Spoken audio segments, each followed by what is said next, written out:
The meeting and hearing of the Subcommittee on Consumer Protection of the Commerce Committee will come to order. I'm very pleased to welcome my colleagues, and I want to thank Ranking Member Senator Blackburn for her cooperation and collaboration. We've been working very closely. And the Ranking Member who is here, Senator Wicker, as well as our Chairwoman, Maria Cantwell. Senator Cantwell, I'm sure, will be here shortly.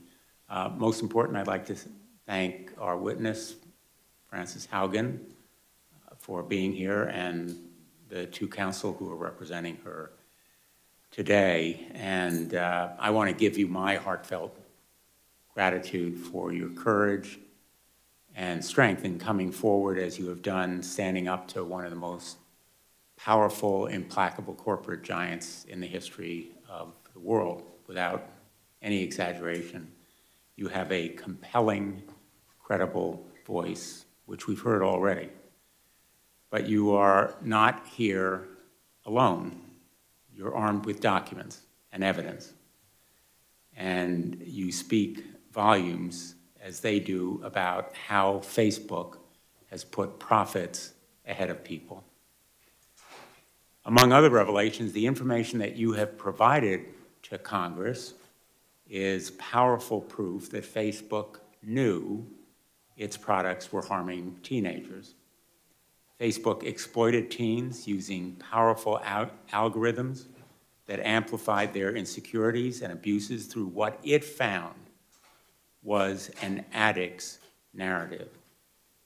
There is a question, which I hope you will discuss, as to whether there is such a thing as a safe algorithm.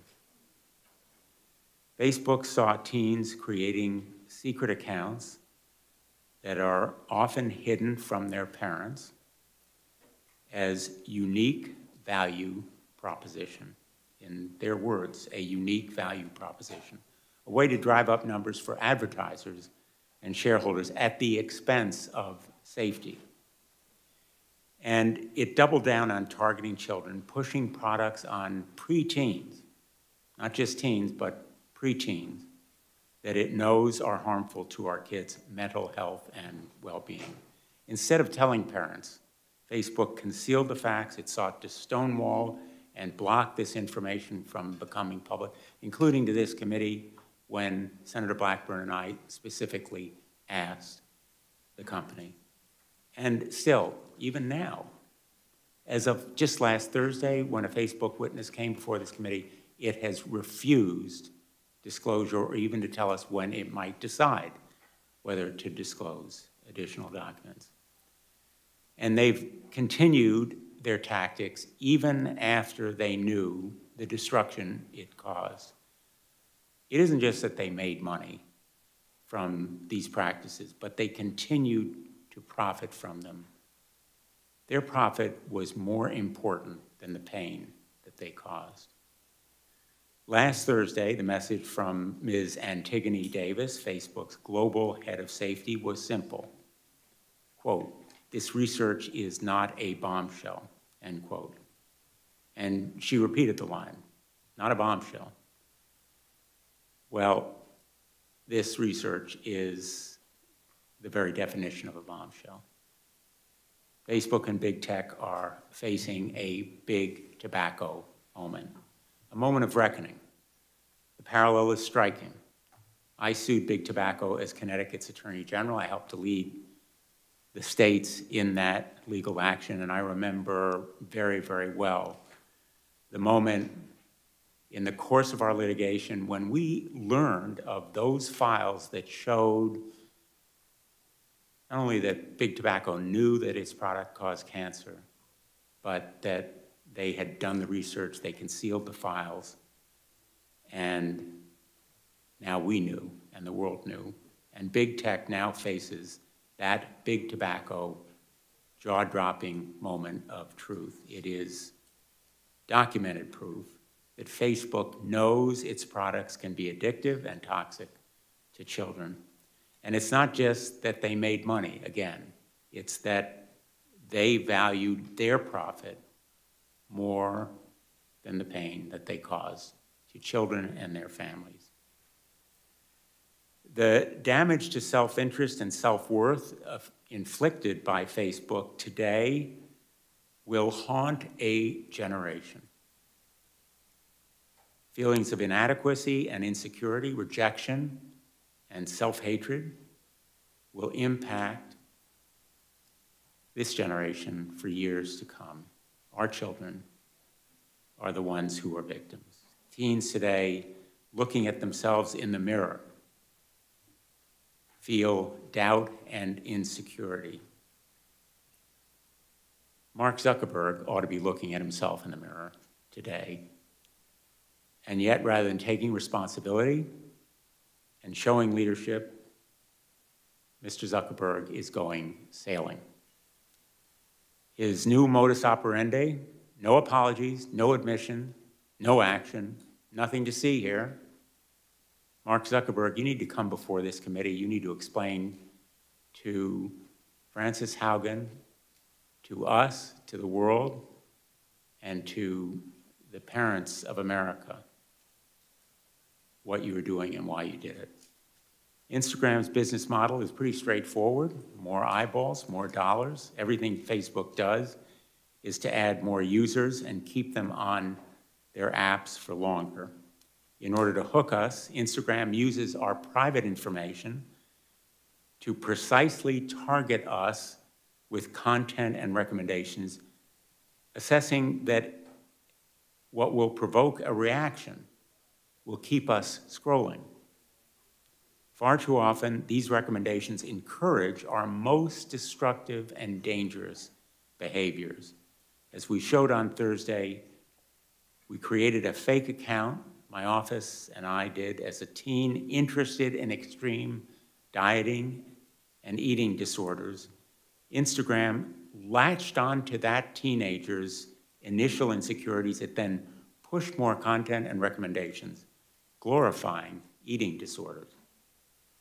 That's how Instagram's algorithms can push teens into darker and darker places. Facebook's own researchers called it Instagram's, quote, perfect storm, exacerbating downward spirals. Facebook, as you have put it, Ms. Haugen, so powerfully, maximizes profits and ignores pain. Facebook's failure to acknowledge and to act makes it morally bankrupt. Again and again, Facebook rejected reforms recommended by its own researchers. Last week, Ms. Davis said, quote, we're looking at, end quote, no specific plans, no commitments, only vague platitudes. These documents that you have revealed provided this company with a blueprint for reform. It provided specific recommendations that could have made Facebook and Instagram safer. The company repeatedly ignored those recommendations from its own researchers that would have made Facebook and Instagram safer. Facebook researchers have suggested changing their recommendations to stop promoting accounts known to encourage dangerous body comparison. Instead of making meaningful changes, Facebook simply pays lip service, and if they won't act, and if big tech won't act, Congress has to intervene. Privacy protection is long overdue. Senator Markey and I have introduced the KIDS Act, which would ban addictive tactics that Facebook uses to exploit children. Parents deserve better tools to protect their children. I'm also a firm supporter of reforming Section 230. We should consider narrowing this sweeping immunity when platforms' algorithms amplify illegal conduct. You've commented on this in your testimony, and perhaps you'll expand on it. We have also heard compelling recommendations about requiring disclosures of research and independent reviews of these platforms' algorithms, and I plan to pursue these ideas.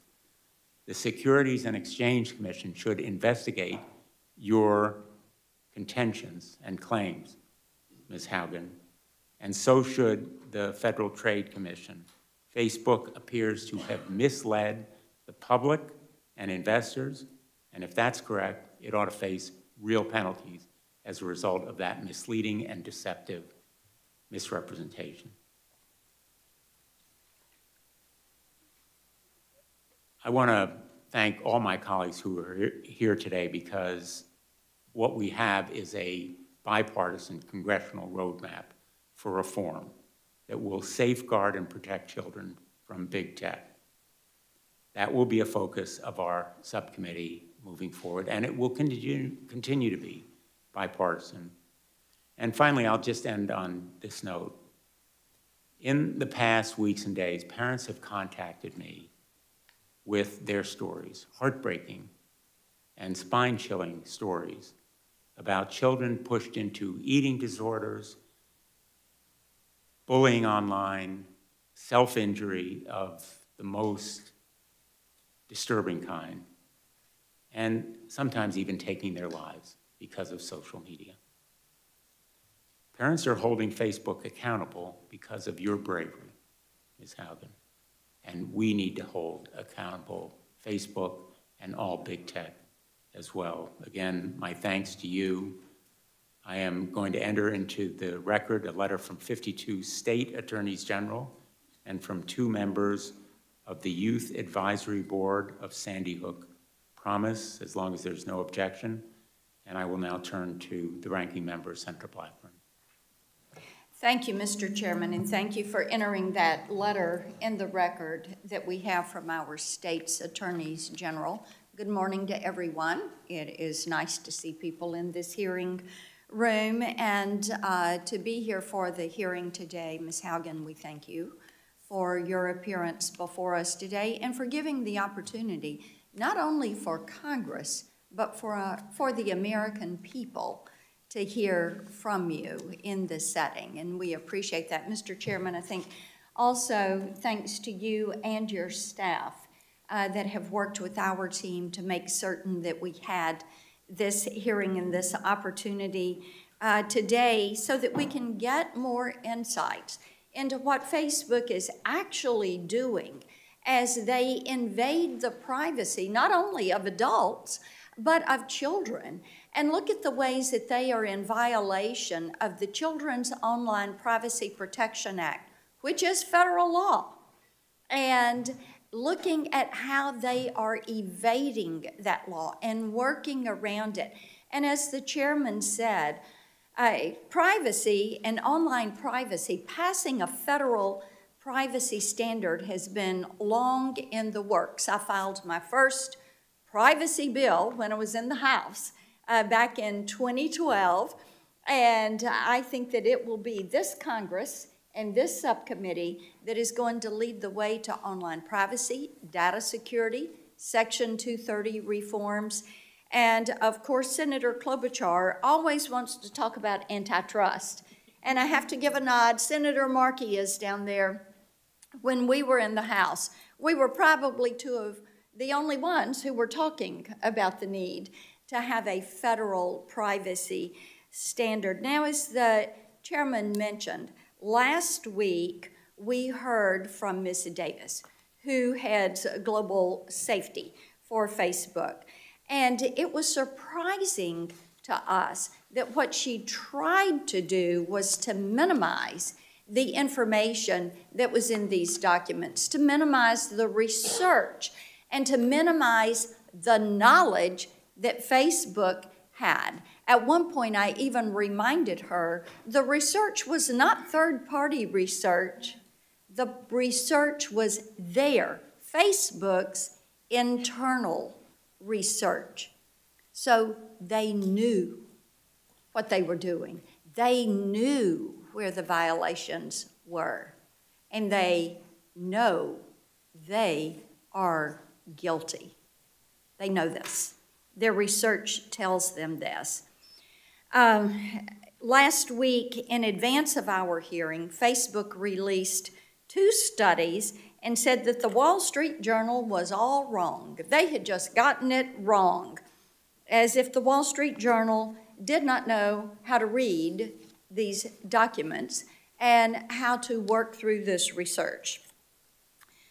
Having seen the data that you've presented and the other studies that Facebook did not publicly share, I feel pretty confident that it's Facebook who has done the misrepresenting to this committee.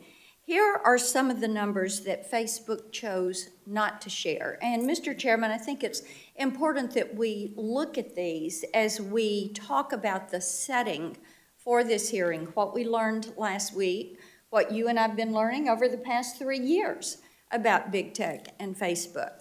And here you go, 66% of teen girls on Instagram and 40% of teen boys experience negative social comparisons. This is Facebook's research.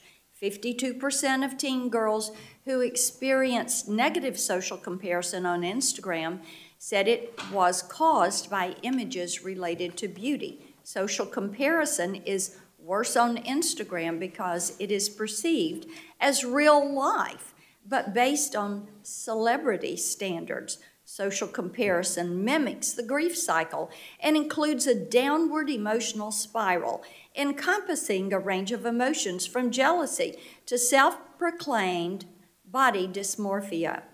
Facebook addiction, which Facebook calls conveniently problematic use, is most severe in teens, peaking at age 14. Here's what else we know.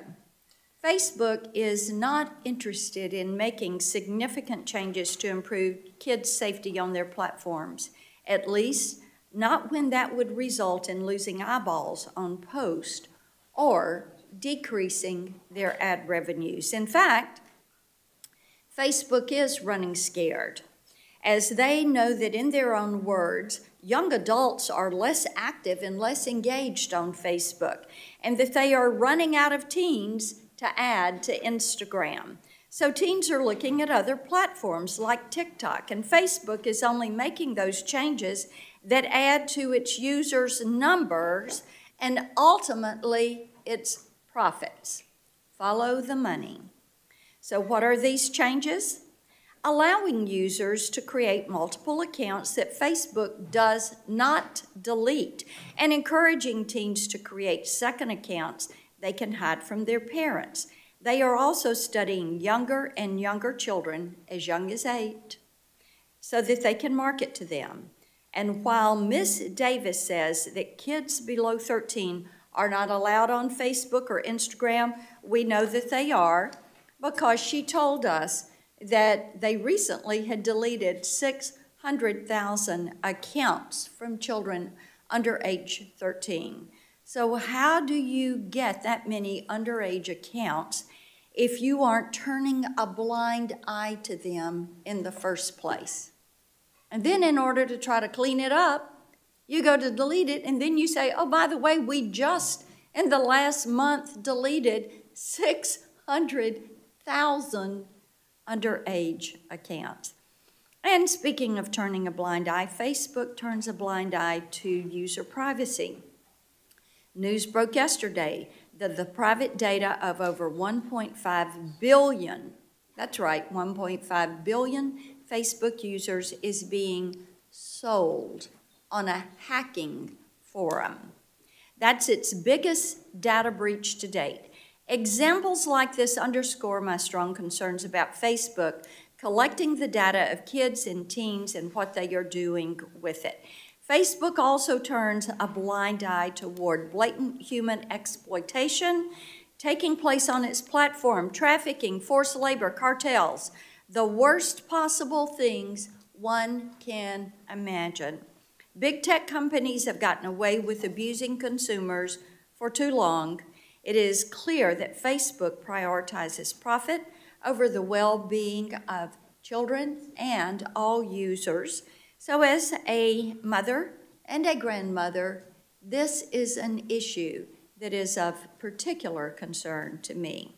So we thank you for being here today, Ms. Haugen, and we look forward to getting to the truth about what Facebook is doing with users' data and how they are abusing their privacy and how they show a lack of respect for the individuals that are on their network. We look forward to the testimony. Thank you, Mr. Chairman. Thanks, Senator Black.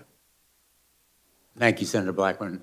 I don't know whether the ranking member would like to make if you don't mind, thank you, Chairman Blumenthal, and I will just take a moment or two. And I do appreciate being able to speak as ranking member of the full committee. This Ms. Haugen, this is a subcommittee hearing. You see some vacant seats. There's pretty good attendance for a subcommittee. There are also a lot of things going on, so people will be coming and going. But I'm willing to predict that this will have almost 100% attendance by members of the subcommittee because of the importance of this subject matter. So thanks for coming forward to share concerns about Facebook's business practices, particularly with respect to children and teens. And of course, that is the main topic of it's the title of our hearing today, Protecting Kids Online. The recent revelations about Facebook's mental health effects on children and its plan to target younger audiences are indeed disturbing. And I think you're going to see a lot of bipartisan concern about this today and in future hearings. They show how urgent it is for Congress to act against powerful tech companies on behalf of children and the broader public. And I say powerful tech companies, they are possessive of immense power.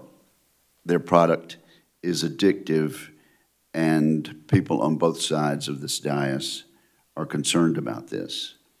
I talked to an opinion maker just down the hall a few moments before this hearing. This person said, the tech gods have been demystified now. And I think this hearing today, Mr. Chair, is a part of the process of demystifying big tech. The children of America are hooked on their product.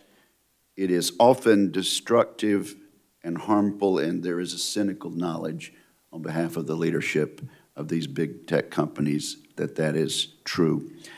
Ms. Haugen, I hope you will have a chance to talk about your work experience at Facebook and perhaps compare it to other social media companies. I also look forward to hearing your thoughts on how this committee and how this Congress can ensure greater accountability and transparency, especially with regard to children. So thank you, Mr. Chairman, and thank you, Ms. Haugen, for being here today. Thanks, Senator Wicker. Our witness this morning is Frances Haugen. She was the lead product manager on Facebook's civic misinformation team. She holds a degree in electrical and computer engineering from Olin College and an MBA from Harvard. She made the courageous decision, as all of us here and many others around the world know, to leave Facebook and reveal the terrible truths about the company she learned during her tenure there. And I think we are all in agreement here in expressing our gratitude and our admiration for your bravery in coming forward. Thank you, Ms. Haugen. Please proceed.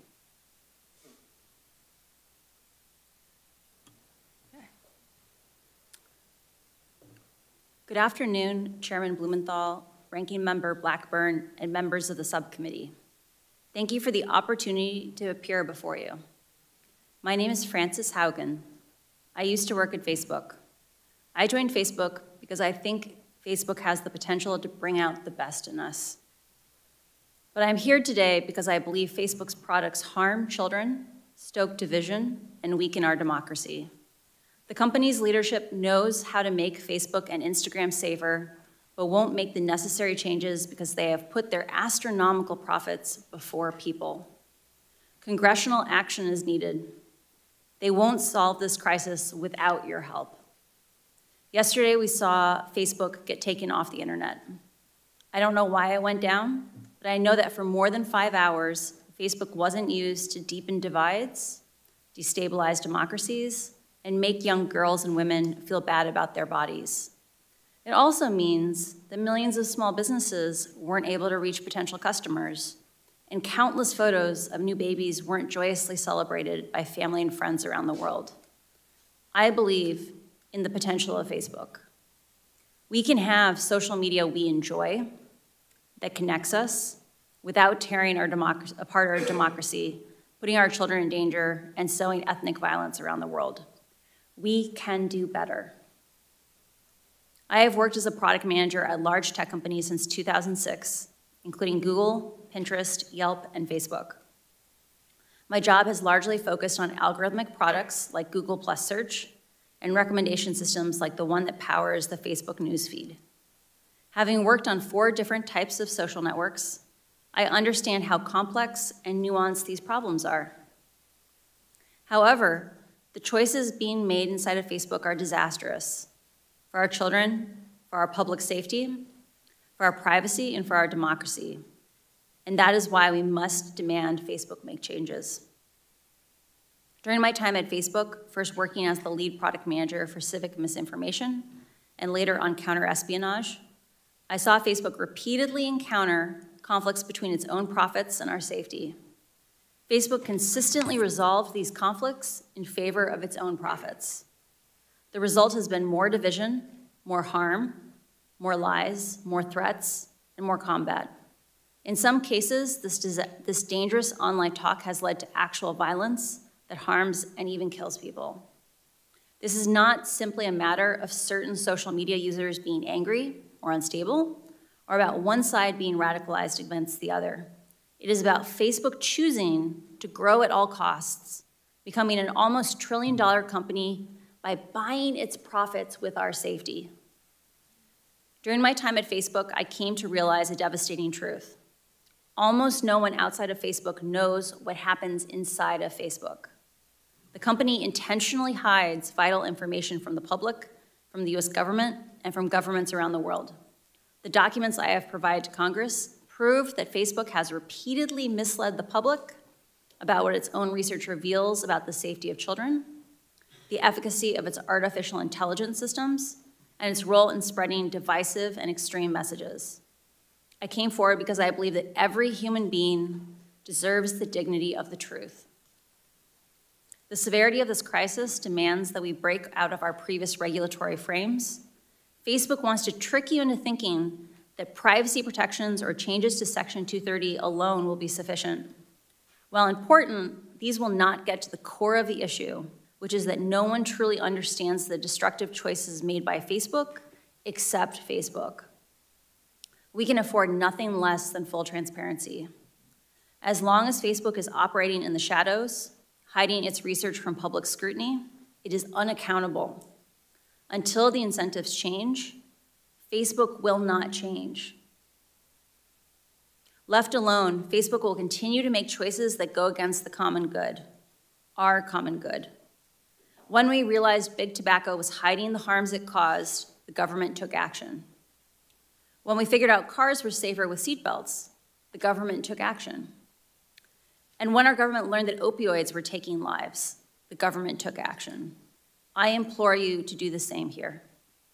Today, Facebook shapes our perception of the world by choosing the information we see. Even those who don't use Facebook are impacted by the majority who do. A company with such frightening influence over so many people, over their deepest thoughts, feelings, and behavior, needs real oversight. But Facebook's closed design means it has no real oversight. Only Facebook knows how it personalizes your feed for you. At other large tech companies like Google, any independent researcher can download from the internet the company's search results and write papers about what they find. And they do. But Facebook hides behind walls that keeps researchers and regulators from understanding the true dynamics of their system. Facebook will tell you privacy means they can't give you data. This is not true. When tobacco companies claimed that filtered cigarettes were safer for consumers, scientists could independently invalidate these marketing messages and confirm that, in fact, they posed a greater threat to human health. The public cannot do the same with Facebook. We are given no other option than to take their marketing messages on blind faith. Not only does the company hide most of its own data, my disclosure has proved that when Facebook is directly asked questions as important as, how do you impact the health and safety of our children, they mislead and they choose to mislead and misdirect. Facebook has not earned our blind faith. This inability to see into Facebook's actual systems and confirm how they work is communicated and confirm that they work as communicated is like the Department of Transportation regulating cars by only watching them drive down the highway. Today, no regulator has a menu of solutions for how to fix Facebook because Facebook didn't want them to know enough about what's causing the problems. Otherwise, there wouldn't have been need for a whistleblower. How is the public supposed to assess if Facebook is resolving conflicts of interest in a way that is aligned with the public good if the public has no visibility into how Facebook operates? This must change. Facebook wants you to believe that the problems we're talking about are unsolvable. They want you to believe in false choices. They want you to believe that you must choose between a Facebook full of divisive and extreme content or losing one of the most important values our country was founded upon, free speech. That you must choose between public oversight of Facebook's choices and your personal privacy. That to be able to share fun photos of your kids with old friends, you must also be inundated with anger-driven virality. They want you to believe that this is just part of the deal. I am here today to tell you that's not true. These problems are solvable. A safer, free speech respecting, more enjoyable social media is possible. But there's one thing that I hope everyone takes away from these disclosures. It is that Facebook can change, but is clearly not going to do so on its own. My fear is that without action, divisive and extremist behaviors we see today are only the beginning. What we saw in Myanmar and are now seeing in Ethiopia are only the opening chapters of a story so terrifying, no one wants to read the end of it. Congress can change the rules that Facebook plays by and stop the many harms it is now causing. We now know the truth about Facebook's destructive impact. I really appreciate the seriousness which the members of Congress and the Securities and Exchange Commission are approaching these issues. I came forward at great personal risk because I believe we still have time to act. But we must act now. I'm asking you, our elected representatives, to act. Thank you. Thank you, Ms. Haugen. Thank you for taking that personal risk, and we will do anything and everything to protect and stop any retaliation against you and any legal action that the company may bring to bear, or anyone else, and we've made that, I think, very clear in the course of these proceedings. I want to ask you about this idea of disclosure. You've talked about looking, in effect, at a car going down the road, and we're going to have 5-minute rounds of questions, maybe a second round if you're willing to do it. We're here today to look under the hood, and that's what we need to do more. In August, Senator Blackburn and I wrote to Mark Zuckerberg, and we asked him pretty straightforward questions about how the company works and safeguards children and teens on Instagram. Facebook dodged, ducked, sidetracked, in effect misled us. So I'm going to ask you a few straightforward questions to break down some of what you have said, and if you can answer them yes or no, that would be great. Has Facebook's research, its own research, ever found that its platforms can have a negative effect on children and teens' mental health or well-being? Many of Facebook's internal research reports indicate that Facebook has a serious negative harm on a significant portion of teenagers and younger and children. And has Facebook ever offered features that it knew had a negative effect on children's and teens' mental health? Facebook knows that its amplification algorithms, things like engagement-based ranking on Instagram, can lead children from very innocuous topics like healthy recipes. I think all of us could eat a little more healthy, all the way from just something innocent like healthy recipes to anorexia promoting content over a very short period of time. And has Facebook ever found, again, in its research, that kids show sign of addiction on Instagram? Facebook has studied a pattern that they call problematic use, what we might more commonly call addiction. It has a very high bar for what it believes it is. It says you self-identify that you don't have control over your usage and that it is materially harming your health, your schoolwork, or your physical health.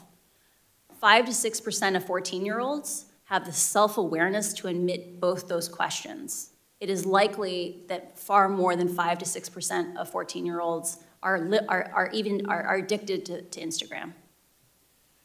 Last Thursday, my colleagues and I asked Ms. Davis, who was representing Facebook, about how the decision would be made whether to pause permanently Instagram for kids. And she said, quote, "There's no one person who makes a decision like that. We think about it that collaboratively." It's as though she couldn't mention Mark Zuckerberg's name. Isn't he the one who will be making this decision from your experience in the company? Mark holds a very unique role in the tech industry in that he holds over 55% of all the voting shares for Facebook. There are no similarly powerful companies that are as unilaterally controlled. And in the end, the buck stops with Mark. There's no one currently holding Mark accountable but himself. And Mark Zuckerberg, in effect, is the algorithm designer-in-chief, correct? I received an MBA from Harvard, and they emphasized to us that we are responsible for the organizations that we build. Mark has built an organization that is very metrics-driven. It is intended to be flat. There is no unilateral responsibility. The metrics make the decision. Unfortunately, that itself is a decision. And in the end, if he is the CEO and the chairman of Facebook, he is responsible for those decisions. The buck stops with him. The buck stops with him. And speaking of the buck stopping, you have said that Facebook should declare moral bankruptcy. I agree. Yeah. I think its actions and its failure to acknowledge its responsibility indicate moral bankruptcy. There is a cycle occurring inside the company where Facebook has struggled for a long time to recruit and retain the number of employees it needs to tackle the large scope of projects that it has chosen to take on. Facebook is stuck in a cycle where it struggles to hire. That causes it to understaff projects, which causes scandals, which then makes it harder to hire. Part of why Facebook needs to come out and say, we did something wrong, we made some choices that we regret, is the only way we can move forward and heal Facebook is we first have to admit the truth. Like the way we'll have reconciliation and we can move forward is by first being honest and declaring moral bankruptcy. Being honest and acknowledging that Facebook has caused and aggravated a lot of pain simply to make more money. And it has profited off spreading disinformation and misinformation and sowing hate. Facebook's answers to Facebook's destructive impact always seems to be more Facebook. We need more Facebook, which means more pain and more money for Facebook. Would you agree? I don't think at any point Facebook set out to make a destructive platform. I think it is a challenge of that Facebook has set up an organization where the parts of the organization responsible for growing and expanding the organization are separate and not regularly cross-pollinated with the parts of the company that focus on the harms that the company is causing. And as a result, regularly, integrity actions, projects that were hard fought by the teams trying to keep us safe, are undone by new growth projects that counteract those same remedies. So I do think it's a thing of there are organizational problems that need oversight, and Facebook needs help in order to move forward to a more healthy place. And whether it's teens bullied into suicidal thoughts or the genocide of ethnic minorities in Myanmar or fanning the flames of division within our own country or in Europe, they are ultimately responsible for the immorality of the pain that's caused. Facebook needs to take responsibility for the consequences of its choices. It needs to be willing to accept small trade-offs on profit. And I think just that act of being able to admit that it's a mixed bag is important. And I think that what we saw from Antigone last week is an example of the kind of behavior we need to support Facebook in growing out of, which is instead of just focusing on all the good they do, admit they have responsibilities to also remedy the harm. But Mark Zuckerberg's new policy is no apologies, no admissions, no acknowledgement, nothing to see here. We're going to deflect it and go sailing.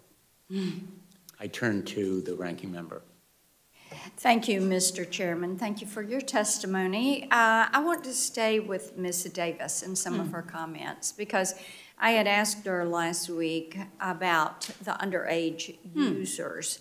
And she had made the comment, I'm going to quote from her testimony, if we find an account of someone who's under 13, we remove them. In the last 3 months, we removed 600,000 accounts of under 13-year-olds, end quote. And I have to tell you, it seems to me that there's a problem if you have 600,000 accounts from children who ought not to be there in the first place. So what did Mark Zuckerberg know about Facebook's plans to bring kids on as new users and advertise to them? There are reports within Facebook that show cohort analyses where they examine at what ages do people join Facebook and Instagram. And based on those cohort analyses, so Facebook likes to say children lie about their ages to get onto the platform. The reality is enough kids tell the truth that you can work backwards to figure out what are approximately the real ages of anyone who's on the platform. When Facebook does cohort analyses and looks back retrospectively, it discovers things like, up to 10 to 15% of even 10-year-olds in a given cohort may be on Facebook or Instagram. Okay, so this is why Adam Mosseri, who's the CEO of Instagram, would have replied to JoJo Siwa when she said to him, oh, I've been on Instagram since I was 8. He said he didn't want to know that. Yeah. So it would be for this reason, correct?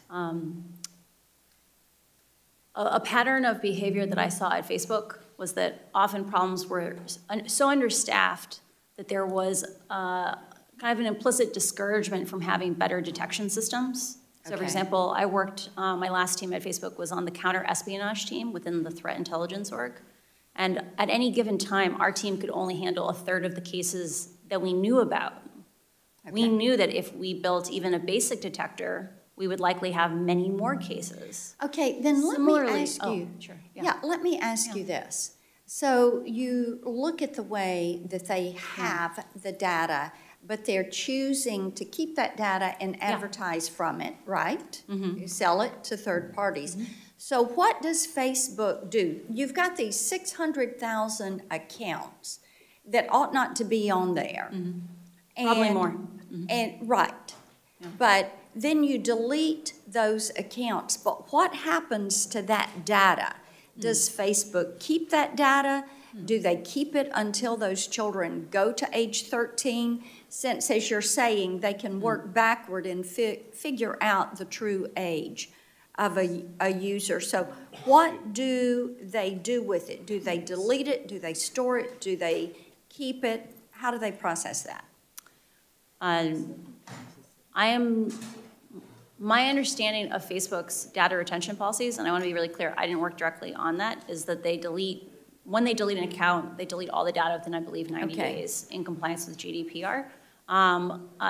With regard to children underage on the platform, Facebook could do substantially more to detect more of those children, and they should have to publish for Congress those processes because there are lots of subtleties in those things, and they could be much more effective than probably what they're doing today. Got it. Now, staying with this underage children, since this hearing is all about kids and about online privacy, I want you to tell me how Facebook is able to do market research on these children that are under age 13, because Mrs. Davis was really, she didn't deny this last week. So how are they doing this? Do they bring kids into focus groups with their parents? How do they get that permission? She said they got permission from parents. Is there a permission slip or a form that gets signed? And then how do they know which kids to target? There's a bunch to unpack there. We'll start with maybe how did they recruit children for focus groups or recruit teenagers. Most tech companies have systems where they can analyze the data that is on their servers. So most of the focus groups I read or that I saw analysis of were around Messenger Kids, which has children on it. And those focus groups appear to be children interacting in person.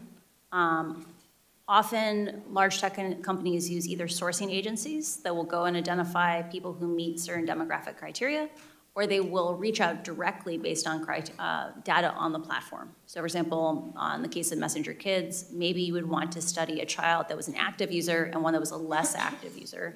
You might reach out to some that came from each population. And so these are children that are under age 13. Yeah. And they know it.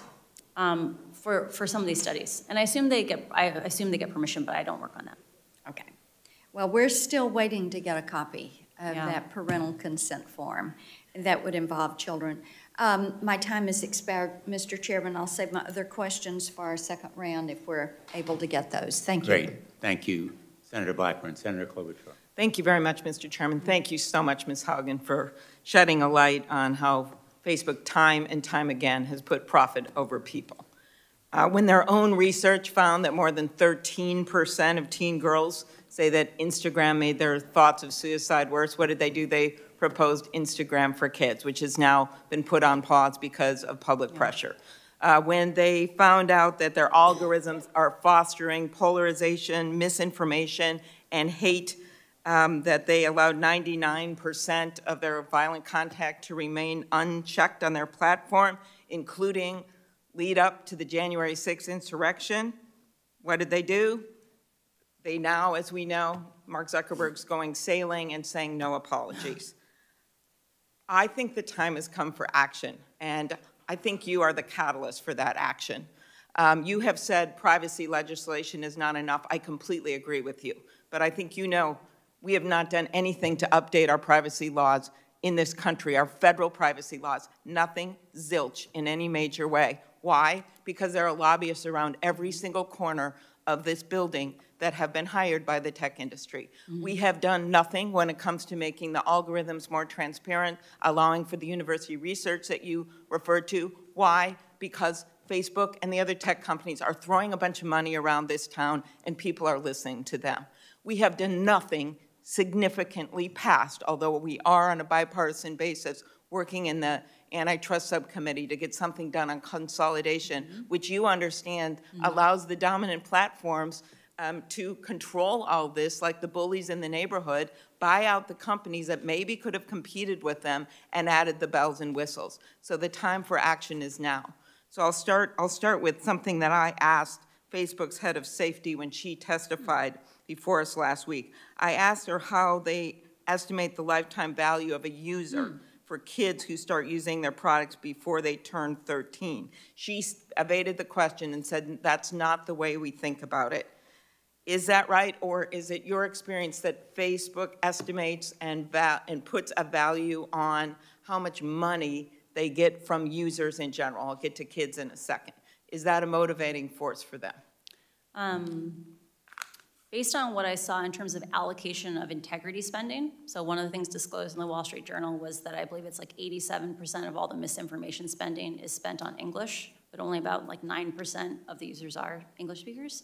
It seems that Facebook invests more in users who make them more money, even though the danger may not be evenly distributed based on profitability. Does it make sense that having a younger person get hooked on social media at a young age makes them more profitable over the long term as they have a life ahead of them. Facebook's internal documents talk about the importance of getting younger users, for example, tweens, onto Instagram, like Instagram kids, because they need to have, they know that children bring their parents online and things like that. And so they understand the value of younger users for the long-term success of Facebook. Facebook reported advertising revenue to be $51.58 per user last quarter in the US and Canada. When I asked Ms. Davis how much of that came from Instagram users under 18, she wouldn't say.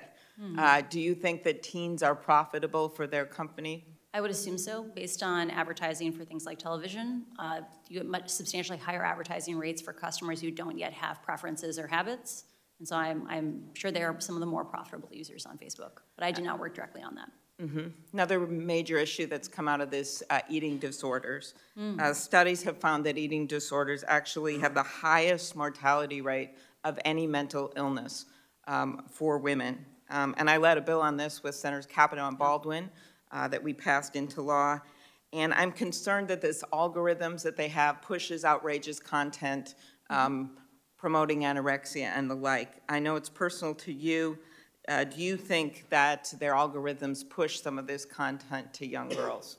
Facebook knows that the engagement-based ranking, the way that they pick the content in Instagram for young users, for all users, amplifies preferences. And they have done something called a proactive incident response, where they take things that they've heard, for example, like, can you be led by the algorithms to anorexia content? And they have literally recreated that experiment themselves and confirmed, yes, this happens to people. So Facebook knows that they are leading young users to anorexia content.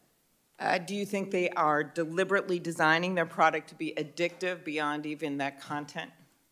Facebook has a long history of having a successful and very effective growth division, where they take little tiny tweaks and they constantly are trying to optimize it to grow. Those kinds of stickiness could be construed as things that facilitate addiction. Right. Last thing I'll ask is, we've seen this same kind of content in the political world. You brought up other countries and what's been happening there. On 60 Minutes, you said that Facebook implemented safeguards to reduce misinformation ahead of the 2020 election, but turned off those safeguards right after the election. And you know that the insurrection occurred January 6th. Do you think that Facebook turned off the safeguards because they were costing the company money, because it was reducing profits? Facebook has been emphasizing a false choice. They've said the safeguards that were in place before the election implicated free speech. The choices that were happening on the platform were really about how reactive and twitchy was the platform, right? Like how viral was the platform. And Facebook changed those safety defaults in the run-up to the election because they knew they were dangerous. And because they wanted that growth back, they wanted the acceleration of the platform back after the election, they returned to their original defaults. And the fact that they had to break the glass on January 6th and turn them back on, I think that's deeply problematic. Agree. Thank you very much for your bravery in coming forward. Senator Thune. Thank you, Mr. Chair and Ranking Member Blackburn.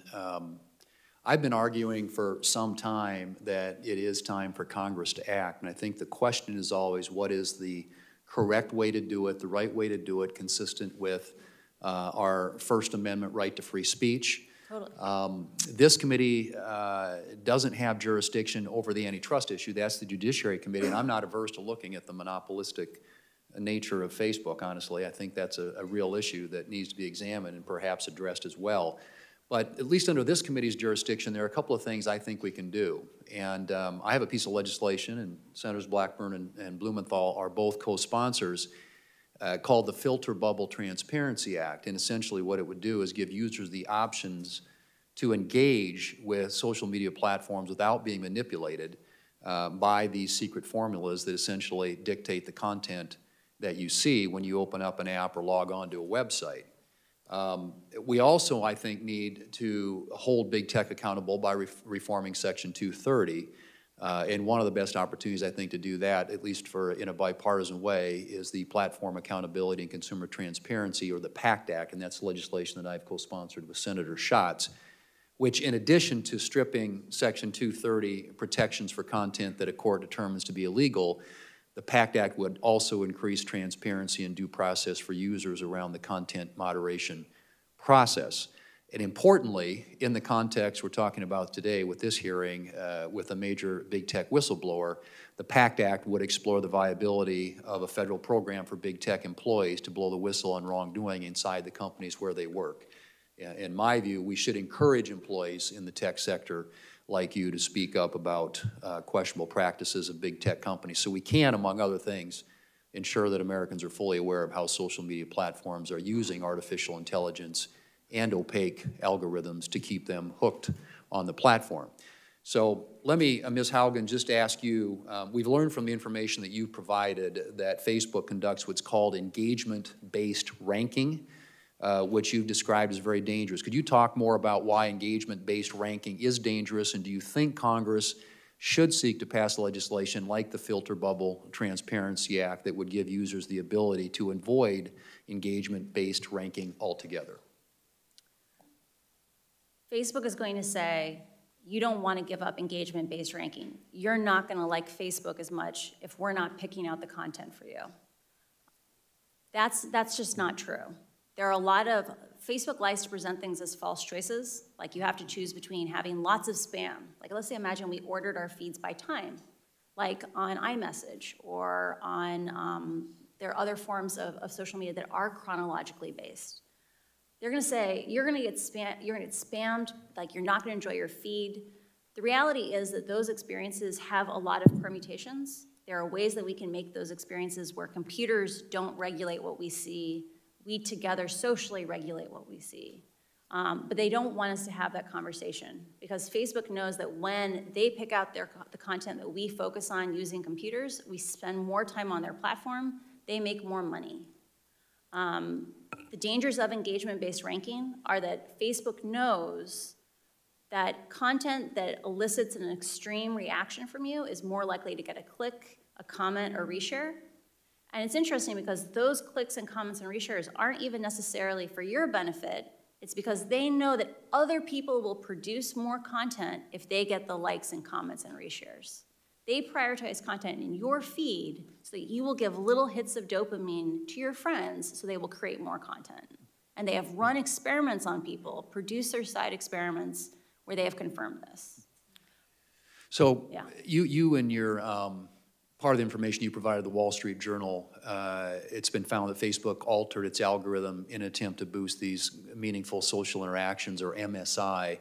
But rather than strengthening bonds between family and friends on the platform, the algorithm instead rewarded more outrage and sensationalism.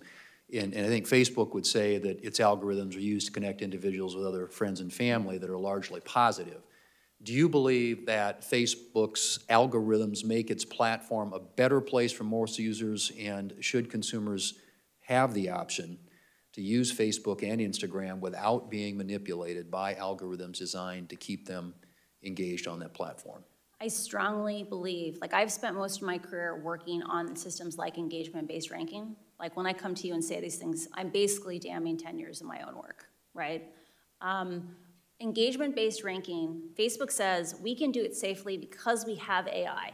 You know, the artificial intelligence will find the bad content that we know our engagement-based ranking is promoting. They've written blog posts on how they know engagement-based ranking is dangerous, but the AI will save us. Facebook's own research says they cannot adequately identify dangerous content, and as a result, those dangerous algorithms that they admit are picking up the extreme sentiments, the division. They can't protect us from the harms that they know exist in their own system. And so I don't think it's just a question of saying, should people have the option of choosing to not be manipulated by their algorithms? I think if we had appropriate oversight, or if we reformed 230 to make Facebook responsible for the consequences of their intentional ranking decisions, I think they would get rid of engagement-based ranking, because it is causing teenagers to be exposed to more anorexia content. It is pulling families apart. And in places like Ethiopia, it's literally fanning ethnic violence. I encourage reform of these platforms, not picking and choosing individual ideas, but instead making the platforms themselves safer, less twitchy, less reactive, less viral, because that's how we scalably solve these problems. Thank you. Ms. Chair, I would simply say let's get to work. So we got some things we can do here. Thanks. I agree. Thank you. Senator Shaw. Thank you, Mr. Chairman, Ranking Member. Thank you for your courage in coming forward. Was there a particular moment when you came to the conclusion that reform from the inside was impossible and that you decided to be a whistleblower?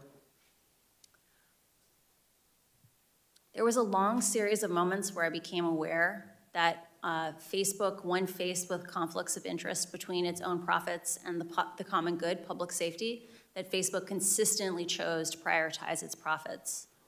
I think the moment at which I realized we needed to get help from the outside, that the only way these problems would be solved is by solving them together, not solving them alone, was when civic integrity was dissolved following the 2020 election.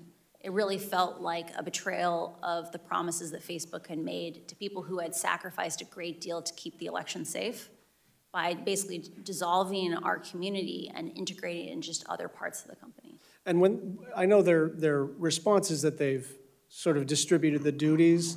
Yeah. That's an excuse, right? I cannot see into the hearts of other men, and I don't know what their Well, let me say it motivations this way. are. It won't work, right? And I can tell you that when I left the company, so the people who I worked with were disproportionately, maybe 75% of my pod of 7 people. Those are product managers, program managers. Most of them had come from civic integrity. All of us left the inauthentic behavior pod, either for other parts of the company or the company entirely over the same 6-week period of time. So 6 months after the reorganization, we had clearly lost faith that those changes were coming. You said in your opening statement that they know how to make Facebook and Instagram safer. Mm-hmm. So, thought experiment. You are now the chief executive officer and chairman of the company. What changes would you immediately institute? I would immediately establish a policy of how to share information and research from inside the company with appropriate oversight bodies like Congress. I would give proposed legislation to Congress saying, here's what an effective oversight agency would look like. I would actively engage with academics to make sure that people who are confirming are Facebook's marketing message is true have the information they need to confirm these things. And I would immediately implement the, quote, soft interventions that were identified to protect the 2020 election. So that's things like requiring someone to click on a link before resharing it, because other companies like Twitter have found that that significantly reduces misinformation. No one is censored by being forced to click on a link before resharing it. Thank you. I want to pivot back to Instagram's targeting of kids. We all know that they announced a pause, but that reminds me of what they announced when they were going to issue a digital currency. And they got beat up by the U.S. Senate Banking Committee, and they said, never mind. And now they're coming back around, hoping that nobody notices that they are going to try to issue a currency. Now, let's set aside for the moment the sort of the business model, which appears to be gobble up everything, do everything. That's the growth strategy. Do you believe that they're actually going to discontinue Instagram Kids, or are they just waiting for the dust to settle? I would be sincerely surprised if they do not continue working on Instagram Kids, and I would be amazed if a year from now we don't have this conversation again. Why? Facebook understands that if they want to continue to grow, they have to find new users. They have to make sure that the next generation is just as engaged with Instagram as the current one. And the way they'll do that is by making sure that children establish habits before they have good self-regulation. By hooking kids. By hooking kids. I would like to emphasize one of the documents that we sent in on problematic use examined the rates of problematic use by age, and that peaked with 14-year-olds. It's just like cigarettes. Teenagers don't have good self-regulation. They say explicitly, I feel bad when I use Instagram, and yet I can't stop. We need to protect the kids. Just my final question. I have a long list of misstatements, misdirections, and outright lies from the company. I don't have the time to read them, but you're as intimate with all of these deceptions as I am, so I will just jump to the end. If you were a member of this panel, would you believe what Facebook is saying? I would not believe. Facebook has not earned our right to just have blind trust in them.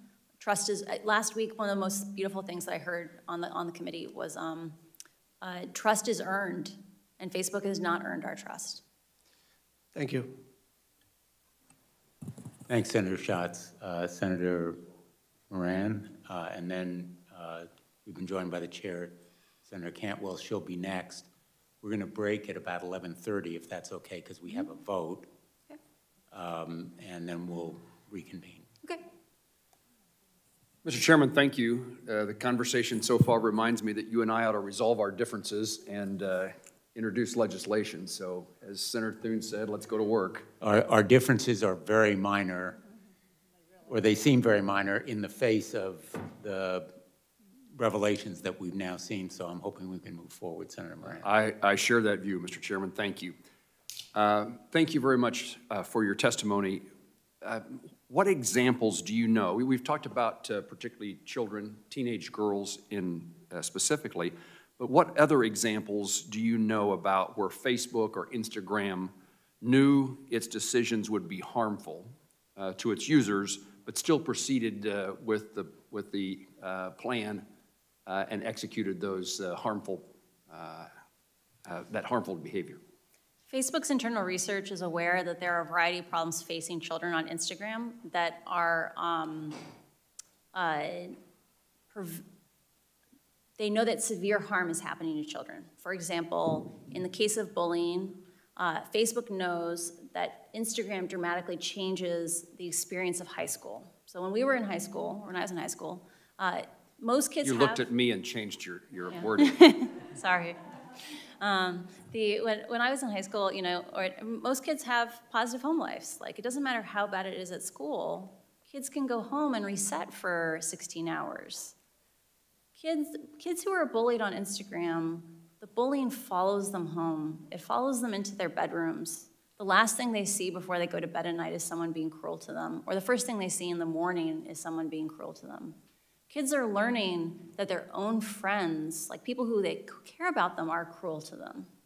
Like, think about how that's going to impact their domestic relationships when they become 20-somethings or 30-somethings, to believe that people who care about you are mean to you. Facebook knows that parents today, because they didn't experience these things, they never experienced this addictive experience with a piece of technology, they give their children bad advice. They say things like, why don't you just stop using it? And so that Facebook's own research is aware that children express feelings of loneliness and struggling with these things because they can't even get support from their own parents. I don't understand how Facebook can know all these things and not escalate it to someone like Congress for help and support in navigating these problems. Let me ask the question in a broader way. Besides teenagers or besides girls or besides youth, are there other practices at Facebook or Instagram that are known to be harmful but yet are pursued? Facebook is aware that choices it made in establishing like meaningful social interactions, so engagement-based ranking that didn't care if you bullied someone or committed hate speech in the comments, that was meaningful. They know that that change directly changed publishers' behavior, that companies like BuzzFeed wrote in and said, the content is most successful on our platform is some of the content we're most ashamed of. You have a problem with your ranking, and they did nothing. They know that politicians are being forced to take positions they know their own constituents don't like or approve of because those are the ones that get distributed on Facebook. That's a huge, huge negative impact. Facebook also knows that they have admitted in public that engagement-based ranking is dangerous without integrity and security systems, but then not rolled out those integrity and security systems to most of the languages in the world. And that's what's causing things like ethnic violence in Ethiopia. Thank you for your answer. What is the magnitude of Facebook's revenues or profits that come from the sale of user data? Oh, I'm sorry. I've never worked on that. I'm not aware. Thank you. What regulations or legal actions by Congress or by administrative action do you think would have the most consequence or would be feared most by Facebook, Instagram, or allied companies? I strongly encourage reforming Section 230 to exempt decisions about algorithms, right? So modifying 230 around content, I think has it's very complicated because user-generated content is something that companies have less control over. They have 100% control over their algorithms. And Facebook should not get a free pass on choices it makes to prioritize growth and virality and reactiveness over public safety. They shouldn't get a free pass on that because they're paying for their profits right now with our safety. So I strongly encourage reform of 230 in that way. I also believe there needs to be a dedicated oversight body because right now the only people in the world who are trained to analyze these experiments, to understand what's happening inside of Facebook, are people who grew up inside of Facebook or Pinterest or another social media company. And there needs to be a regulatory home where someone like me could do a tour of duty after working at a place like this and have a place to work on things like regulation, to bring that information out to the oversight boards that have the right to do oversight. A regulatory agency within the federal government. Yes. Thank you very much. Thank you, Chairman. Senator Cantwell. Thank you, Mr. Thank you, Chairman. Senator Moran. Thank you for holding this hearing, and I think my colleagues have brought up a lot of important issues, and so I think I just want to continue on that vein.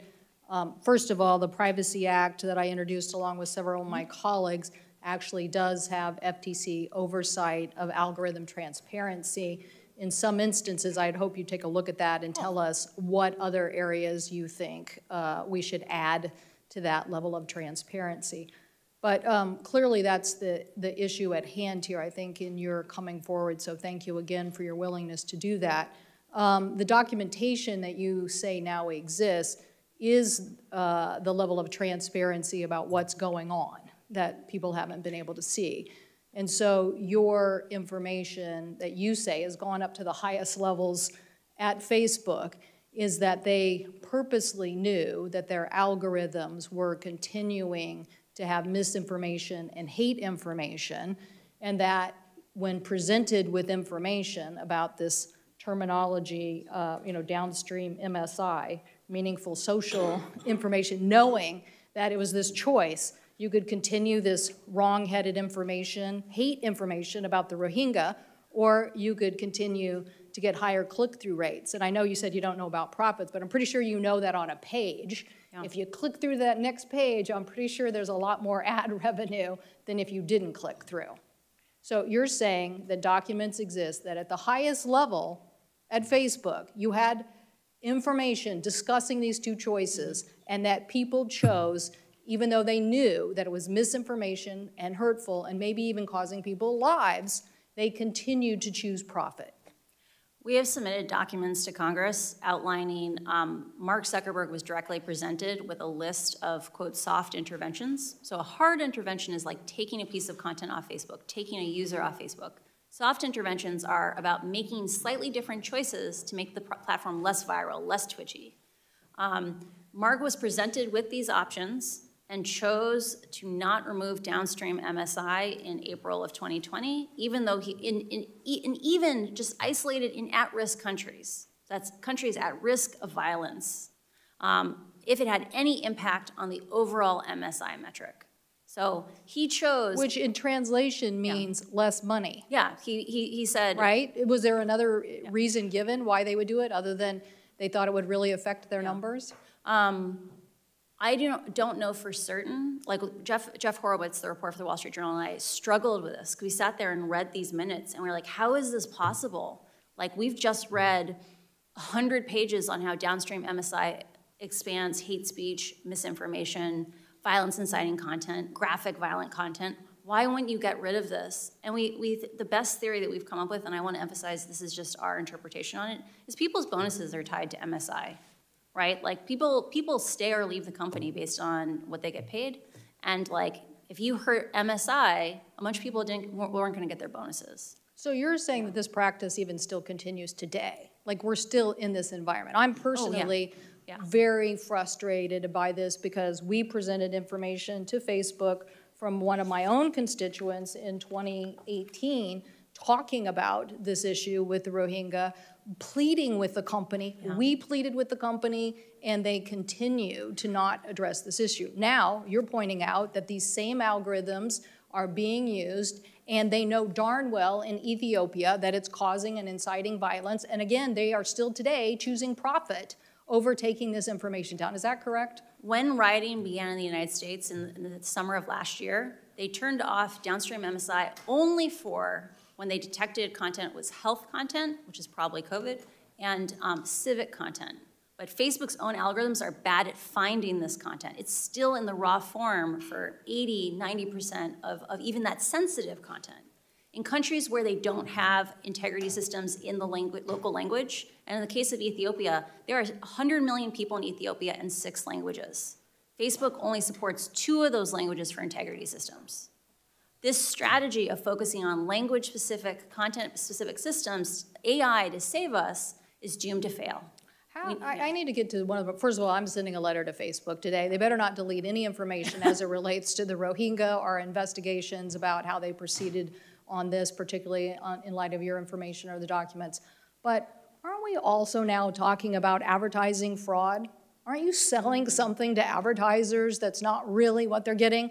We know about this because of the newspaper issues. We're trying to say that journalism that basically has to meet a different standard, a public interest standard, that basically is out there basically proving every day, or they can be sued.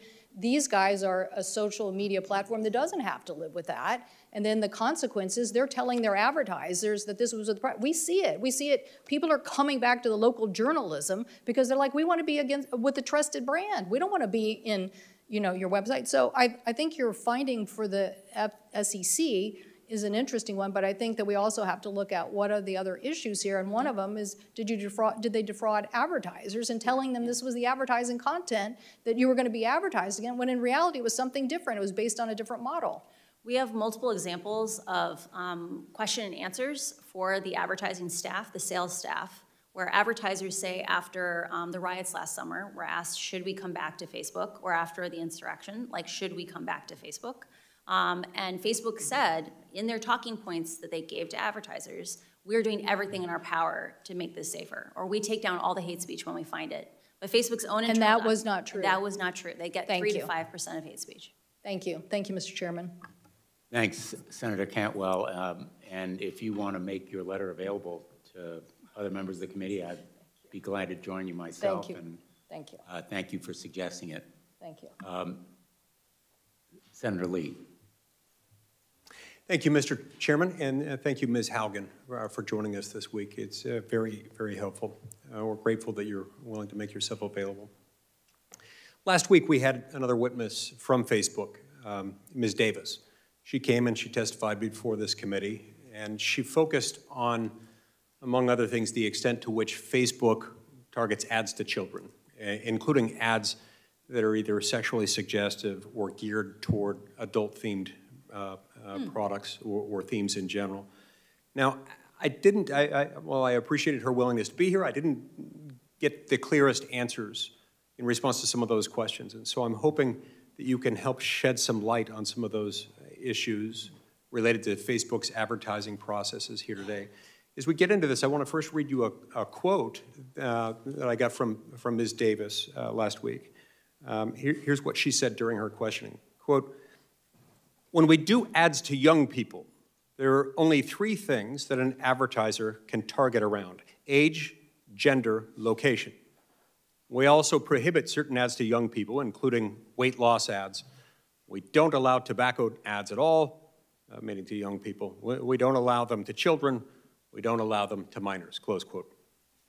Now, since that exchange happened last week, there are a number of individuals and groups, including a group called the Technology Transparency Project, or TTP, that have indicated that that part of her testimony was inaccurate, that it was false.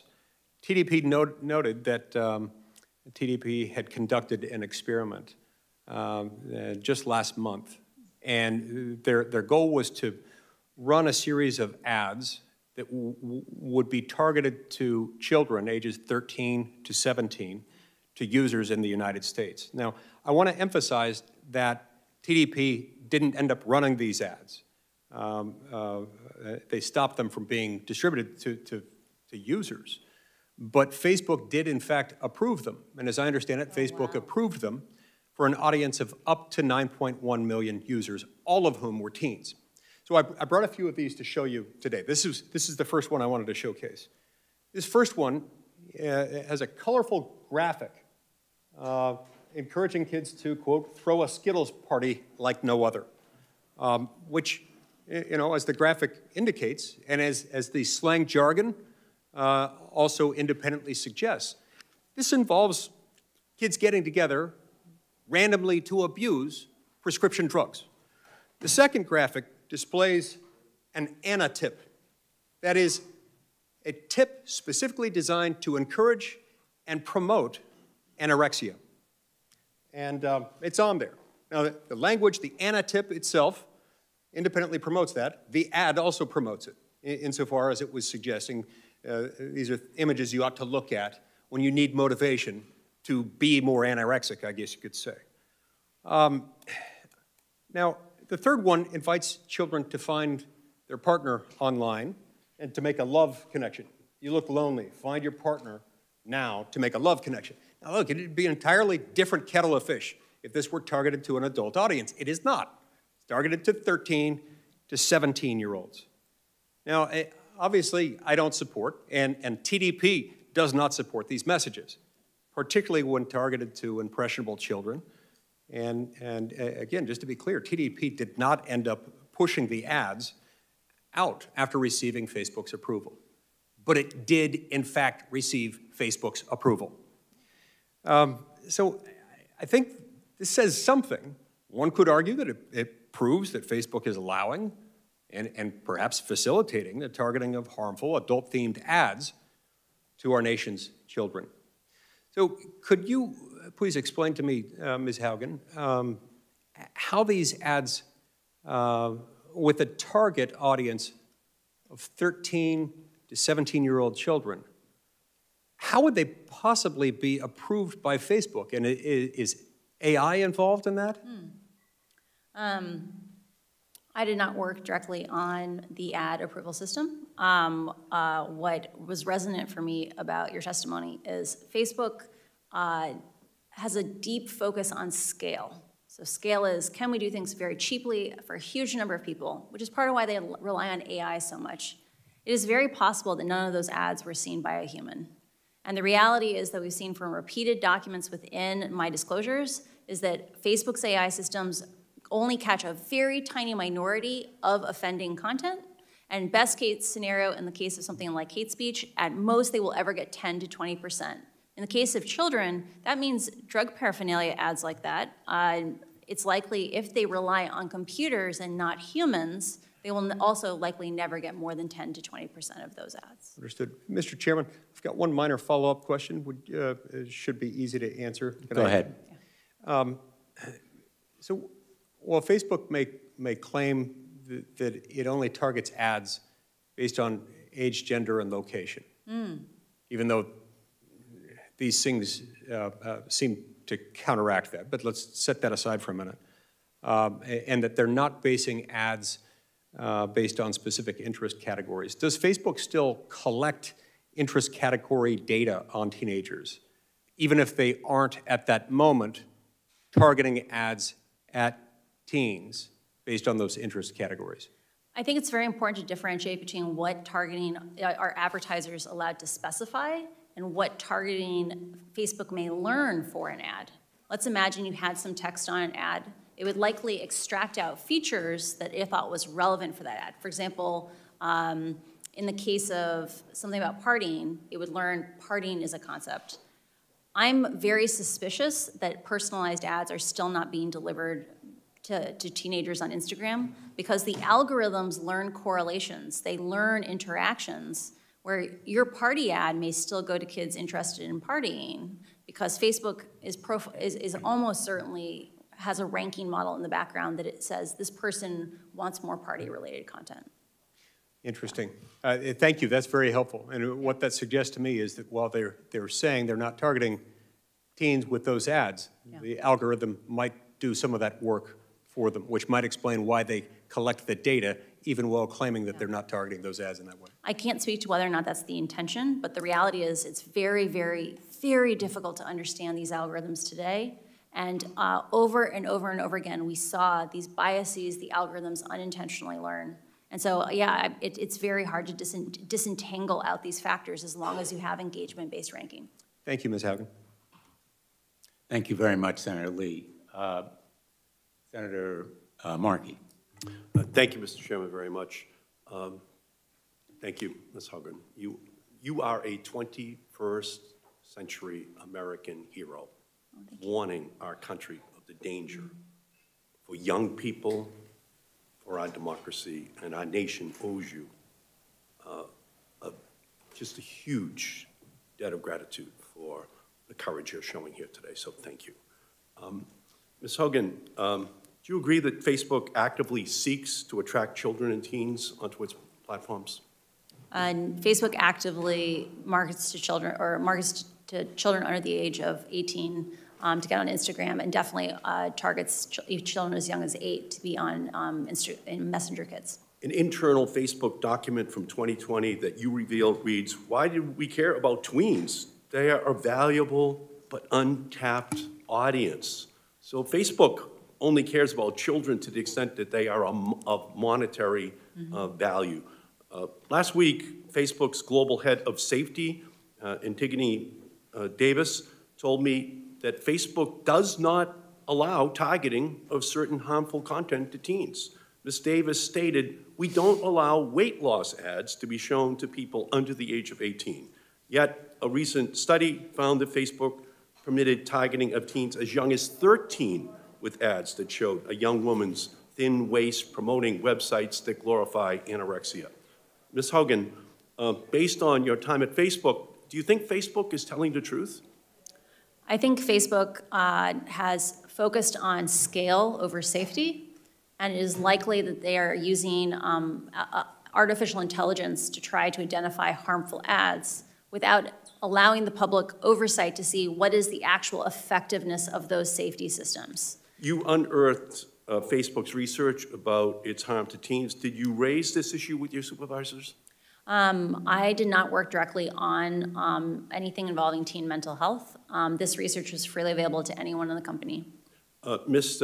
Davis testified last week, quote, "We don't allow tobacco ads at all. We don't allow them to children either. We don't allow alcohol ads to minors. However, researchers also found that Facebook does allow targeting of teens with ads on vaping."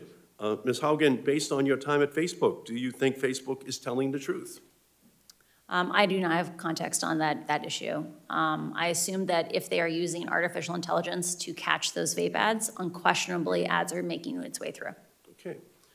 So from my perspective, listening to you and your incredibly courageous revelations time and time again, Facebook says one thing and does another.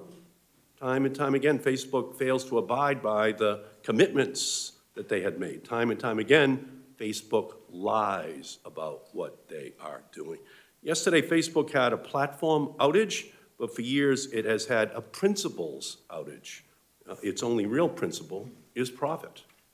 Facebook's platforms are not safe for young people. As you said, Facebook is like big tobacco, enticing young kids with that first cigarette, that first social media account designed to hook kids as users for life.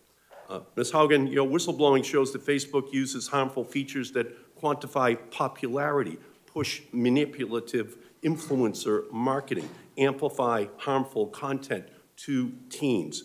And last week, in this committee, Facebook wouldn't even commit to not using these features on 10-year-olds. Facebook is built on computer codes of misconduct. Senator Blumenthal and I have introduced the Kids Internet Design and Safety Act, the KIDS Act. You have asked us to act as a committee, and Facebook has scores of lobbyists in the city right now coming in right after this hearing to tell us we can't act. And they've been successful for a decade in blocking this committee from acting. So let me ask you a question. The Kids Internet Design and Safety Act, or the KIDS Act, here's what the legislation does. It includes outright bans on children's app features that, one, quantify popularity with likes and follower counts, promotes two, promotes influencer marketing, and 3, that amplifies toxic posts, and that it would prohibit Facebook from using its algorithms to promote toxic posts. Should we pass that legislation? I strongly encourage reforms that push us towards human-scale social media and not computer-driven social media. Those amplification harms are caused by computers choosing what's important to us, not our friends and family. And I encourage any system that children are exposed to not use amplification systems. So you agree that Congress has to enact these special protections for children and teens that stop social media companies from manipulating young users and threatening their well-being, to stop using its algorithm to harm kids. You agree with that? I do believe Congress must act to protect children. And children and teens also need a privacy online Bill of Rights. I'm the author of the Children's Online Privacy Protection Act of 1998. But it's only for kids under 13 because the industry stopped me from making it age 16 in 1998, because it was already their business model. But we need to update that law for the 21st century. Tell me if this should pass. 1, create an online eraser button so that young users can tell websites to delete the data they've collected about them. 2, give young teens under the age of 16 and their parents control of their information. And 3, ban targeted ads to children. I support all those actions. Thank you. And finally, I've also introduced the Algorithmic Justice and Online Platform Transparency Act, which would, 1, open the hood on Facebook and big tech's algorithms so we know how Facebook is using our data to decide what content we see, and 2, ban discriminatory algorithms that harm vulnerable populations online, like showing employment and housing ads to white people, but not to black people in our country. Should Congress pass that bill? Algorithmic bias issues are a major issue for our democracy. During my time at Pinterest, I became very aware of the challenges of, like I mentioned before, it's difficult for us to understand how these algorithms actually act and perform.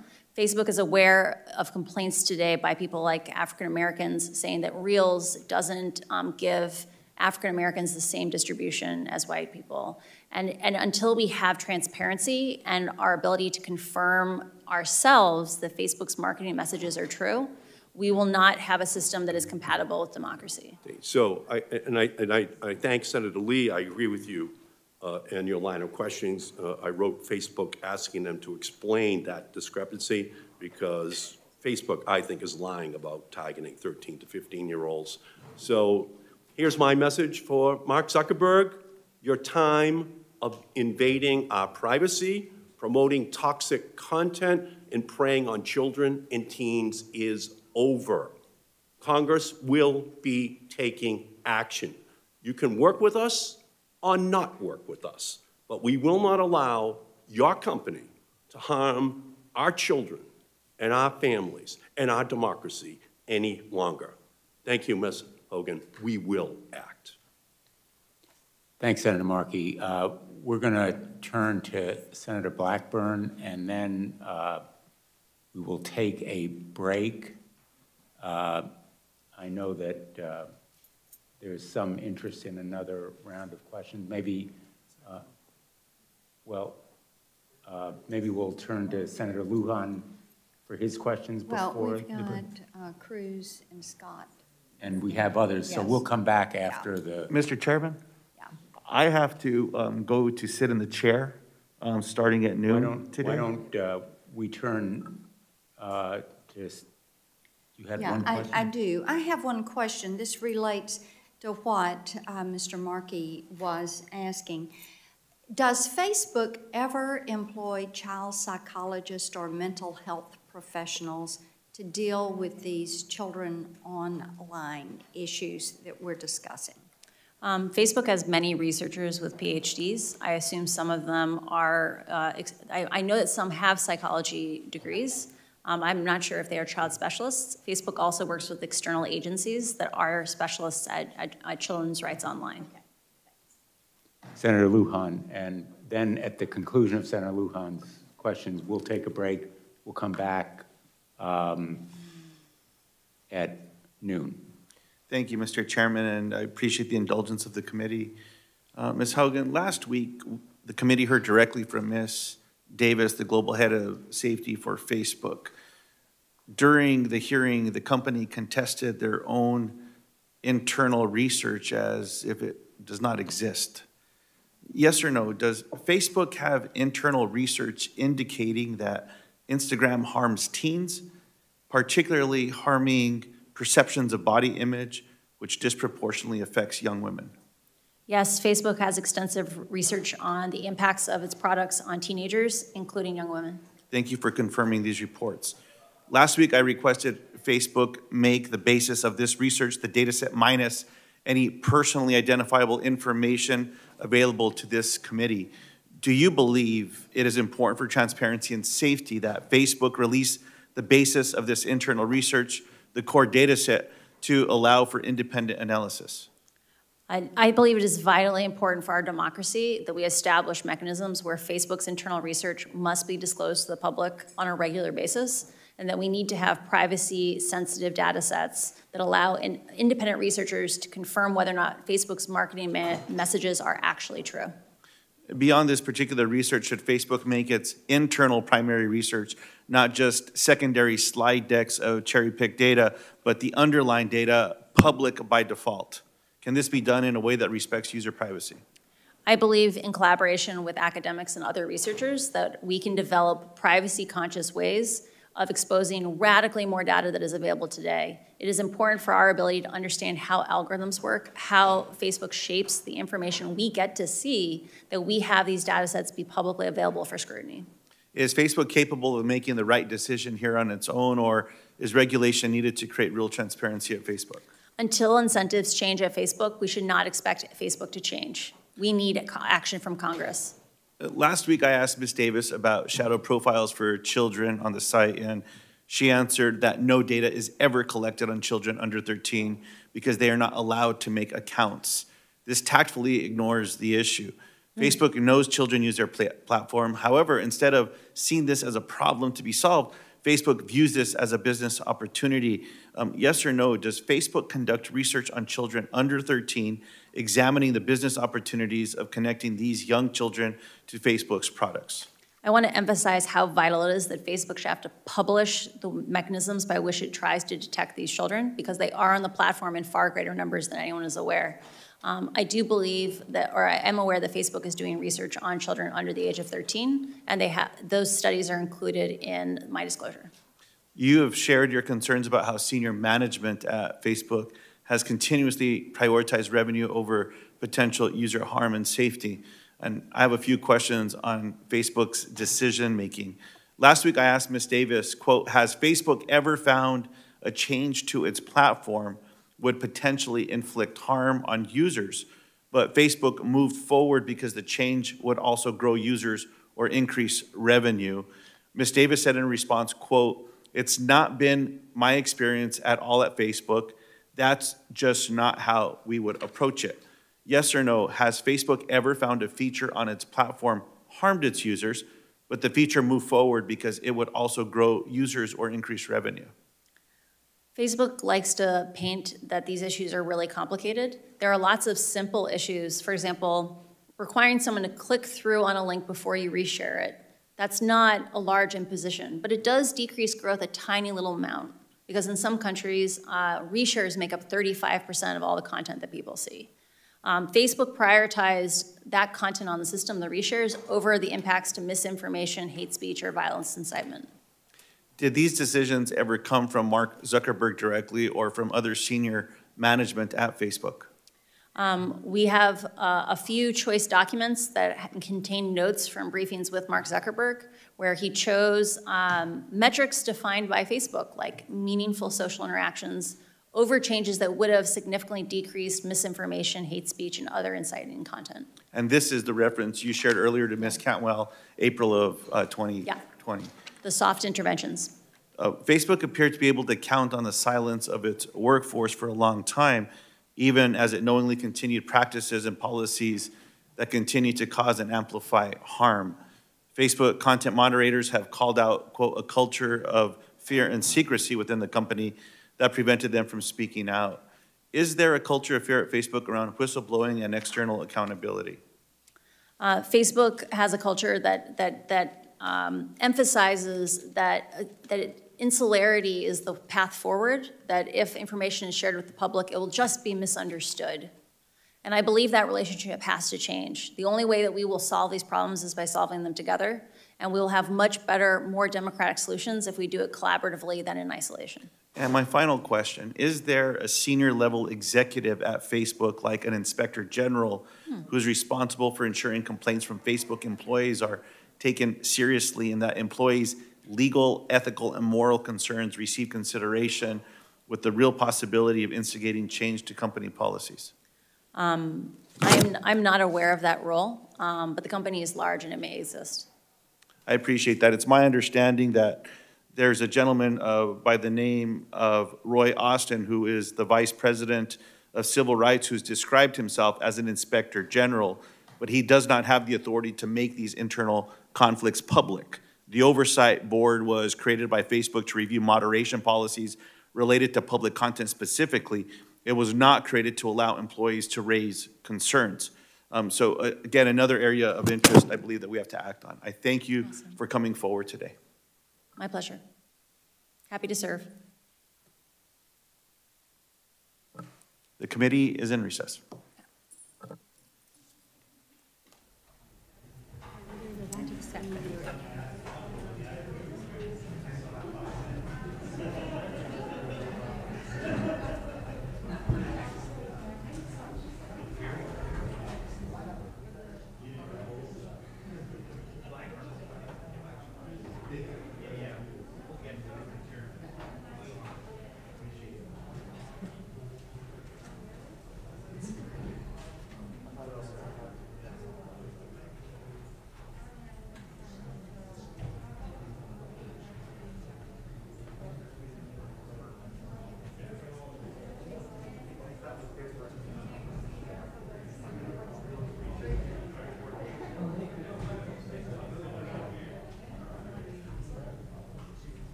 So the Senate Commerce, Science, and Transportation Subcommittee on Consumer Protection, Product Safety, and Data Security has gone into recess to allow members to vote on the Senate floor.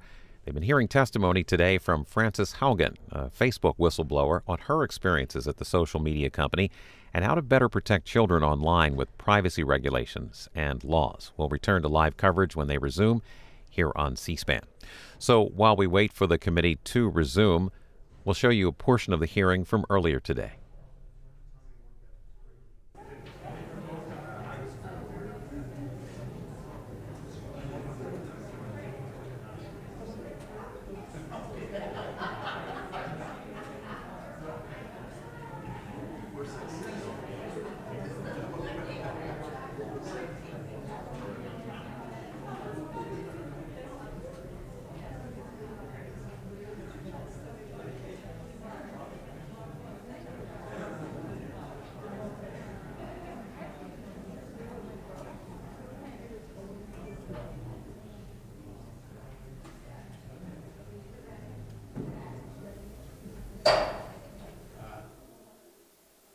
The meeting and hearing of the Subcommittee on Consumer Protection of the Commerce Committee will come to order.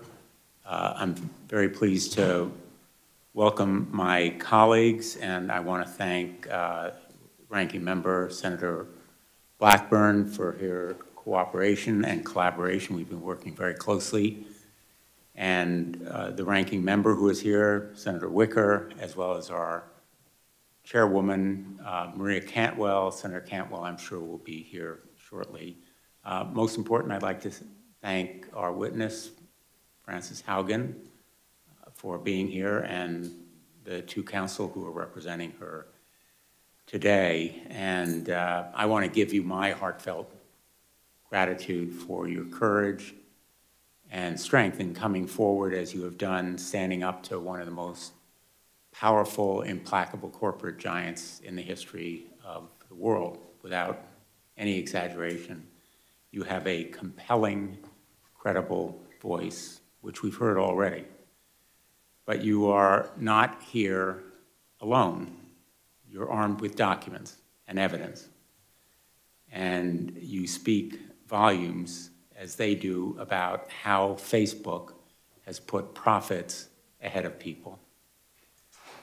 Among other revelations, the information that you have provided to Congress is powerful proof that Facebook knew its products were harming teenagers. Facebook exploited teens using powerful algorithms that amplified their insecurities and abuses through what it found was an addict's narrative. There is a question, which I hope you will discuss, as to whether there is such a thing as a safe algorithm. Facebook saw teens creating secret accounts that are often hidden from their parents as unique value proposition. In their words, a unique value proposition. A way to drive up numbers for advertisers and shareholders at the expense of safety. And it doubled down on targeting children, pushing products on preteens, not just teens, but preteens, that it knows are harmful to our kids' mental health and well-being. Instead of telling parents, Facebook concealed the facts. It sought to stonewall and block this information from becoming public, including to this committee when Senator Blackburn and I specifically asked the company. And still, even now, as of just last Thursday, when a Facebook witness came before this committee, it has refused disclosure or even to tell us when it might decide whether to disclose additional documents. And they've continued their tactics even after they knew the destruction it caused. It isn't just that they made money from these practices, but they continued to profit from them. Their profit was more important than the pain that they caused. Last Thursday, the message from Ms. Antigone Davis, Facebook's global head of safety, was simple. Quote, "This research is not a bombshell," end quote. And she repeated the line, "Not a bombshell." Well, this research is the very definition of a bombshell. Facebook and big tech are facing a big tobacco moment, a moment of reckoning. The parallel is striking. I sued Big Tobacco as Connecticut's Attorney General. I helped to lead the states in that legal action, and I remember very, very well the moment in the course of our litigation when we learned of those files that showed not only that Big Tobacco knew that its product caused cancer, but that they had done the research, they concealed the files, and now we knew, and the world knew. And big tech now faces that Big Tobacco jaw-dropping moment of truth. It is documented proof that Facebook knows its products can be addictive and toxic to children. And it's not just that they made money, again, it's that they valued their profit more than the pain that they caused to children and their families. The damage to self-interest and self-worth inflicted by Facebook today will haunt a generation. Feelings of inadequacy and insecurity, rejection, and self-hatred will impact this generation for years to come. Our children are the ones who are victims. Teens today looking at themselves in the mirror, feel doubt and insecurity. Mark Zuckerberg ought to be looking at himself in the mirror today. And yet, rather than taking responsibility and showing leadership, Mr. Zuckerberg is going sailing. His new modus operandi, no apologies, no admission, no action, nothing to see here. Mark Zuckerberg, you need to come before this committee. You need to explain to Frances Haugen, to us, to the world, and to the parents of America what you were doing and why you did it. Instagram's business model is pretty straightforward. More eyeballs, more dollars. Everything Facebook does is to add more users and keep them on their apps for longer. In order to hook us, Instagram uses our private information to precisely target us with content and recommendations, assessing that what will provoke a reaction will keep us scrolling. Far too often, these recommendations encourage our most destructive and dangerous behaviors. As we showed on Thursday, we created a fake account, my office and I did, as a teen interested in extreme dieting and eating disorders. Instagram latched onto that teenager's initial insecurities. It then pushed more content and recommendations, glorifying eating disorders. That's how Instagram's algorithms can push teens into darker and darker places. Facebook's own researchers called it Instagram's, quote, perfect storm, exacerbating downward spirals. Facebook, as you have put it, Ms. Haugen, so powerfully, maximizes profits and ignores pain. Facebook's failure to acknowledge and to act makes it morally bankrupt. Again and again, Facebook rejected reforms recommended by its own researchers. Last week, Ms. Davis said, quote, we're looking at, end quote, no specific plans, no commitments, only vague platitudes. These documents that you have revealed provided this company with a blueprint for reform. It provided specific recommendations that could have made Facebook and Instagram safer. The company repeatedly ignored those recommendations from its own researchers that would have made Facebook and Instagram safer. Facebook researchers have suggested changing their recommendations to stop promoting accounts known to encourage dangerous body comparison. Instead of making meaningful changes, Facebook simply pays lip service, and if they won't act, and if big tech won't act, Congress has to intervene. Privacy protection is long overdue. Senator Markey and I have introduced the KIDS Act, which would ban addictive tactics that Facebook uses to exploit children. Parents deserve better tools to protect their children. I'm also a firm supporter of reforming Section 230.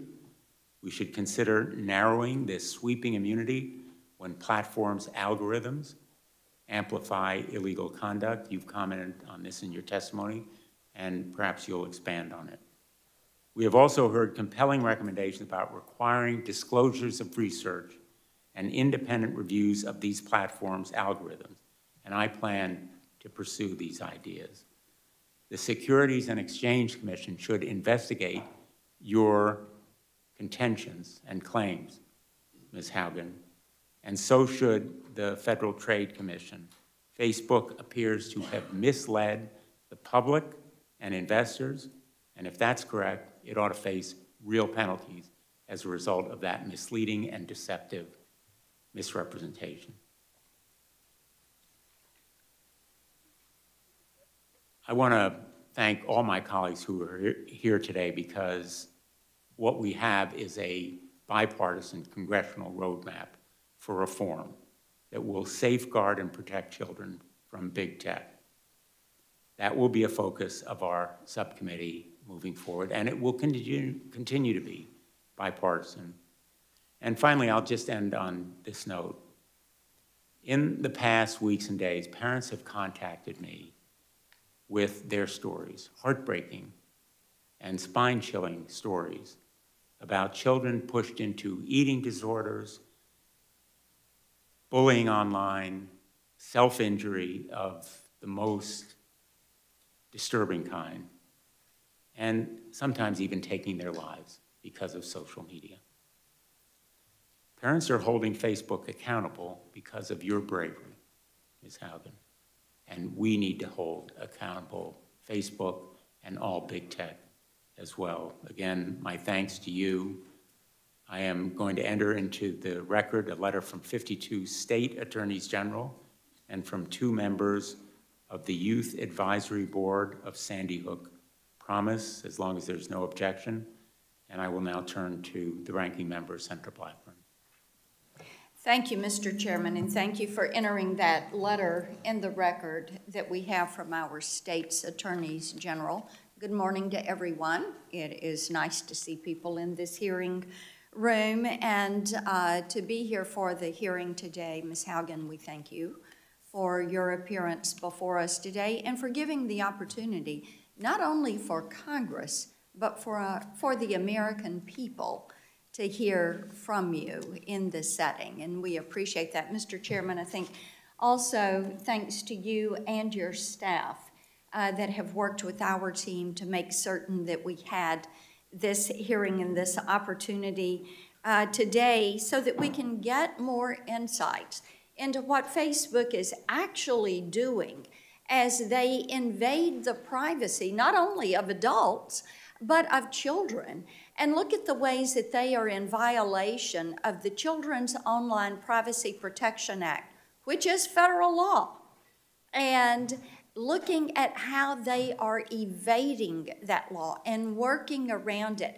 And as the chairman said, privacy and online privacy, passing a federal privacy standard has been long in the works. I filed my first privacy bill when I was in the House back in 2012, and I think that it will be this Congress and this subcommittee that is going to lead the way to online privacy, data security, Section 230 reforms, and of course Senator Klobuchar always wants to talk about antitrust. And I have to give a nod, Senator Markey is down there. When we were in the House, we were probably 2 of the only ones who were talking about the need to have a federal privacy standard. Now, as the chairman mentioned, last week we heard from Ms. Davis, who heads global safety for Facebook. And it was surprising to us that what she tried to do was to minimize the information that was in these documents, to minimize the research, and to minimize the knowledge that Facebook had. At one point, I even reminded her the research was not third-party research. The research was there, Facebook's internal research. So they knew what they were doing. They knew where the violations were, and they know they are guilty. They know this. Their research tells them this. Last week, in advance of our hearing, Facebook released 2 studies and said that the Wall Street Journal was all wrong. They had just gotten it wrong, as if the Wall Street Journal did not know how to read these documents and how to work through this research. Having seen the data that you've presented and the other studies that Facebook did not publicly share, I feel pretty confident that it's Facebook who has done the misrepresenting to this committee. Here are some of the numbers that Facebook chose not to share. And Mr. Chairman, I think it's important that we look at these as we talk about the setting for this hearing, what we learned last week, what you and I have been learning over the past 3 years about big tech and Facebook. And here you go, 66% of teen girls on Instagram and 40% of teen boys experience negative social comparisons. This is Facebook's research. 52% of teen girls who experienced negative social comparison on Instagram said it was caused by images related to beauty. Social comparison is worse on Instagram because it is perceived as real life, but based on celebrity standards. Social comparison mimics the grief cycle and includes a downward emotional spiral encompassing a range of emotions from jealousy to self-proclaimed body dysmorphia. Facebook addiction, which Facebook calls conveniently problematic use, is most severe in teens, peaking at age 14. Here's what else we know. Facebook is not interested in making significant changes to improve kids' safety on their platforms, at least not when that would result in losing eyeballs on posts or decreasing their ad revenues. In fact, Facebook is running scared, as they know that, in their own words, young adults are less active and less engaged on Facebook, and that they are running out of teens to add to Instagram. So teens are looking at other platforms like TikTok, and Facebook is only making those changes that add to its users' numbers and ultimately its profits. Follow the money. So what are these changes? Allowing users to create multiple accounts that Facebook does not delete, and encouraging teens to create second accounts they can hide from their parents. They are also studying younger and younger children, as young as 8, so that they can market to them. And while Ms. Davis says that kids below 13 are not allowed on Facebook or Instagram, we know that they are, because she told us that they recently had deleted 600,000 accounts from children under age 13. So how do you get that many underage accounts if you aren't turning a blind eye to them in the first place? And then in order to try to clean it up, you go to delete it, and then you say, oh, by the way, we just in the last month deleted 600,000 underage accounts. And speaking of turning a blind eye, Facebook turns a blind eye to user privacy. News broke yesterday that the private data of over 1.5 billion, that's right, 1.5 billion Facebook users is being sold on a hacking forum. That's its biggest data breach to date. Examples like this underscore my strong concerns about Facebook collecting the data of kids and teens and what they are doing with it. Facebook also turns a blind eye toward blatant human exploitation taking place on its platform, trafficking, forced labor, cartels, the worst possible things one can imagine. Big tech companies have gotten away with abusing consumers for too long. It is clear that Facebook prioritizes profit over the well-being of children and all users. So as a mother and a grandmother, this is an issue that is of particular concern to me. So we thank you for being here today, Ms. Haugen, and we look forward to getting to the truth about what Facebook is doing with users' data and how they are abusing their privacy and how they show a lack of respect for the individuals that are on their network. We look forward to the testimony. Thank you, Mr. Chairman. Thanks, Senator Black. Thank you, Senator Blackburn. I don't know whether the ranking member would like to make if you don't mind, thank you, Chairman Blumenthal, and I will just take a moment or two. And I do appreciate being able to speak as ranking member of the full committee. This Ms. Haugen, this is a subcommittee hearing. You see some vacant seats. There's pretty good attendance for a subcommittee. There are also a lot of things going on, so people will be coming and going. But I'm willing to predict that this will have almost 100% attendance by members of the subcommittee because of the importance of this subject matter. So thanks for coming forward to share concerns about Facebook's business practices, particularly with respect to children and teens. And of course, that is the main topic of it's the title of our hearing today, Protecting Kids. For your patience, we're going to reconvene, and we'll go to Senator Hickenlooper.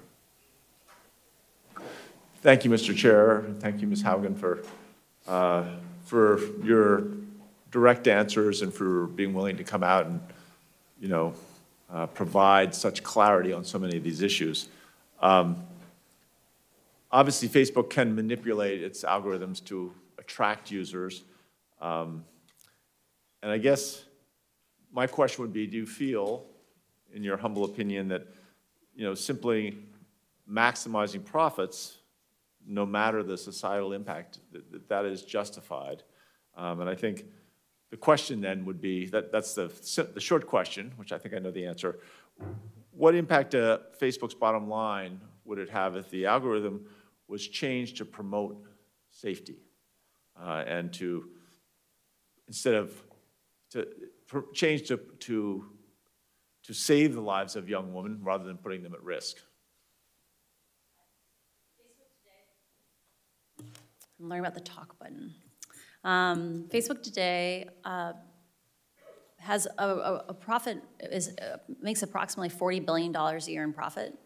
A lot of the changes that I'm talking about are not going to make Facebook an unprofitable company. It just won't be a ludicrously profitable company like it is today. Engagement-based ranking, which causes those amplification problems that leads young women from innocuous topics like healthy recipes to anorexia content. If it were removed, people would consume less content on Facebook, but Facebook would still be profitable. And so I encourage oversight and public scrutiny into how these algorithms work and the consequences of them. Right. Well, and I appreciate that. I'm a former small business owner. I owned started a brew pub back in 1988, and really was always, we worked very hard to look, again, we weren't doing investigations, but we were very sensitive to whether someone had too much to drink, whether we had a frequent customer who was frequently putting himself at risk and others. Obviously, I think the Facebook business model puts, poses risk to youth and to teens.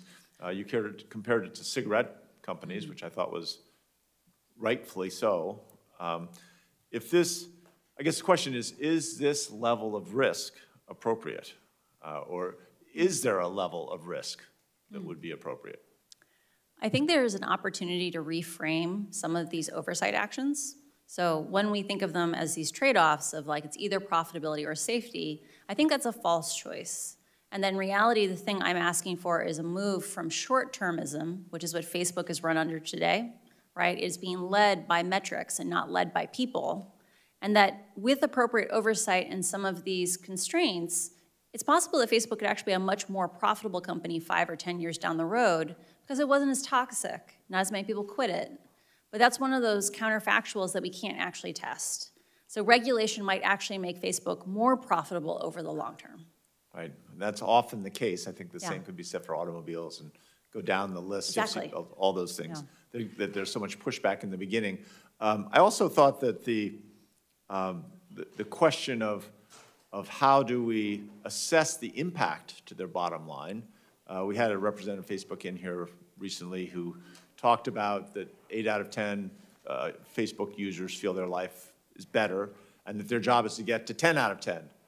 Maybe this is the 20% that they're missing. I don't know how large the demographic is of people that are caught back up into this circuitous sense of really taking them down into the wrong direction, how many people that is. Do you have any idea? That quote last week was really shocking to me because I don't know if you're aware of this, but in the case of cigarettes, only about 10% of people who smoke ever get lung cancer, right? So the idea that 20% of your users could be facing serious mental health issues and that's not a problem is shocking. I also want to emphasize for people that eating disorders are serious, right? There are going to be women walking around this planet in 60 years with brittle bones because of choices that Facebook made around emphasizing profit today. Or there are going to be women when they're in 20 years who want to have babies who can't because they're infertile as a result of eating disorders today. They're serious. And I think there's an opportunity here for having public oversight and public involvement, especially in matters that impact children. Great. Well, thank you for being so direct on this and for stepping forward. I yield back the floor, Chair. Thanks, Senator Hickenlooper. Senator Cruz. Thank you, Mr. Chairman. Ms. Haugen, welcome. Thank you for your testimony. When it concerns Facebook, there are a number of concerns that this committee and Congress has been focused on. Two of the biggest have been Facebook's intentional targeting of kids with content that is harmful to the children. Mm-hmm. And then secondly, and a discrete issue, is the pattern of Facebook and social media engaging in political censorship. I want to start with the first issue, targeting kids. As you're aware, and as indeed the documents that you provided indicated, Facebook, according to the public reporting on it, Facebook's internal reports found that Instagram makes, quote, body image issues worse for 1 in 3 teen girls. And additionally, it showed that, quote, 13% of British users and 6% of American users trace their desire to kill themselves to Instagram. Is that a fair and accurate characterization of what Facebook's research concluded? I only know what I read in the documents that were included in my disclosure. That is an accurate description of the ones that I have read. Because Facebook has not come forward with the total corpus of their known research, I don't know what their other things say, but yes, there is documents that say those things. So we had testimony last week in the Senate with a witness from Facebook who claimed that that information was not accurate and needed to be in context. Now, of course, she wasn't willing to provide the context, the alleged mysterious context. Do you know of any context that would make those data anything other than horrifying and deeply disturbing? Engagement-based ranking and these processes of amplification, they impact all users of Facebook. The algorithms are very smart in the sense that they latch on to things that people want to continue to engage with. And unfortunately, in the case of teen girls and things like self-harm, they develop these feedback cycles where children are using Instagram as to self-soothe, but then are exposed to more and more content that makes them hate themselves. This is a thing where we can't say 80% of kids are okay. We need to say, how do we save all the kids? The Wall Street Journal reported that Mark Zuckerberg was personally aware of this research. Do you have any information one way or the other as to Mr. Zuckerberg's awareness of the research? We have one of the documents included in the disclosures, it details something called Project Daisy, which is an initiative to remove likes off of Instagram. The internal research showed that removing likes off Instagram is not effective as long as you leave comments on those posts. And yet the research directly presented to Mark Zuckerberg said, we should still pursue this as a feature to launch, even though it's not effective, because the government, journalists, and academics want us to do this. Like it would get us positive points with the public. That kind of duplicity is why we need to have more transparency and why, if we want to have a system that is coherent with democracy, we must have public oversight from Congress. Do you know if Facebook, any of the research it conducted, attempted to quantify how many teenage girls may have taken their lives because of Facebook's products? I am not aware of that research.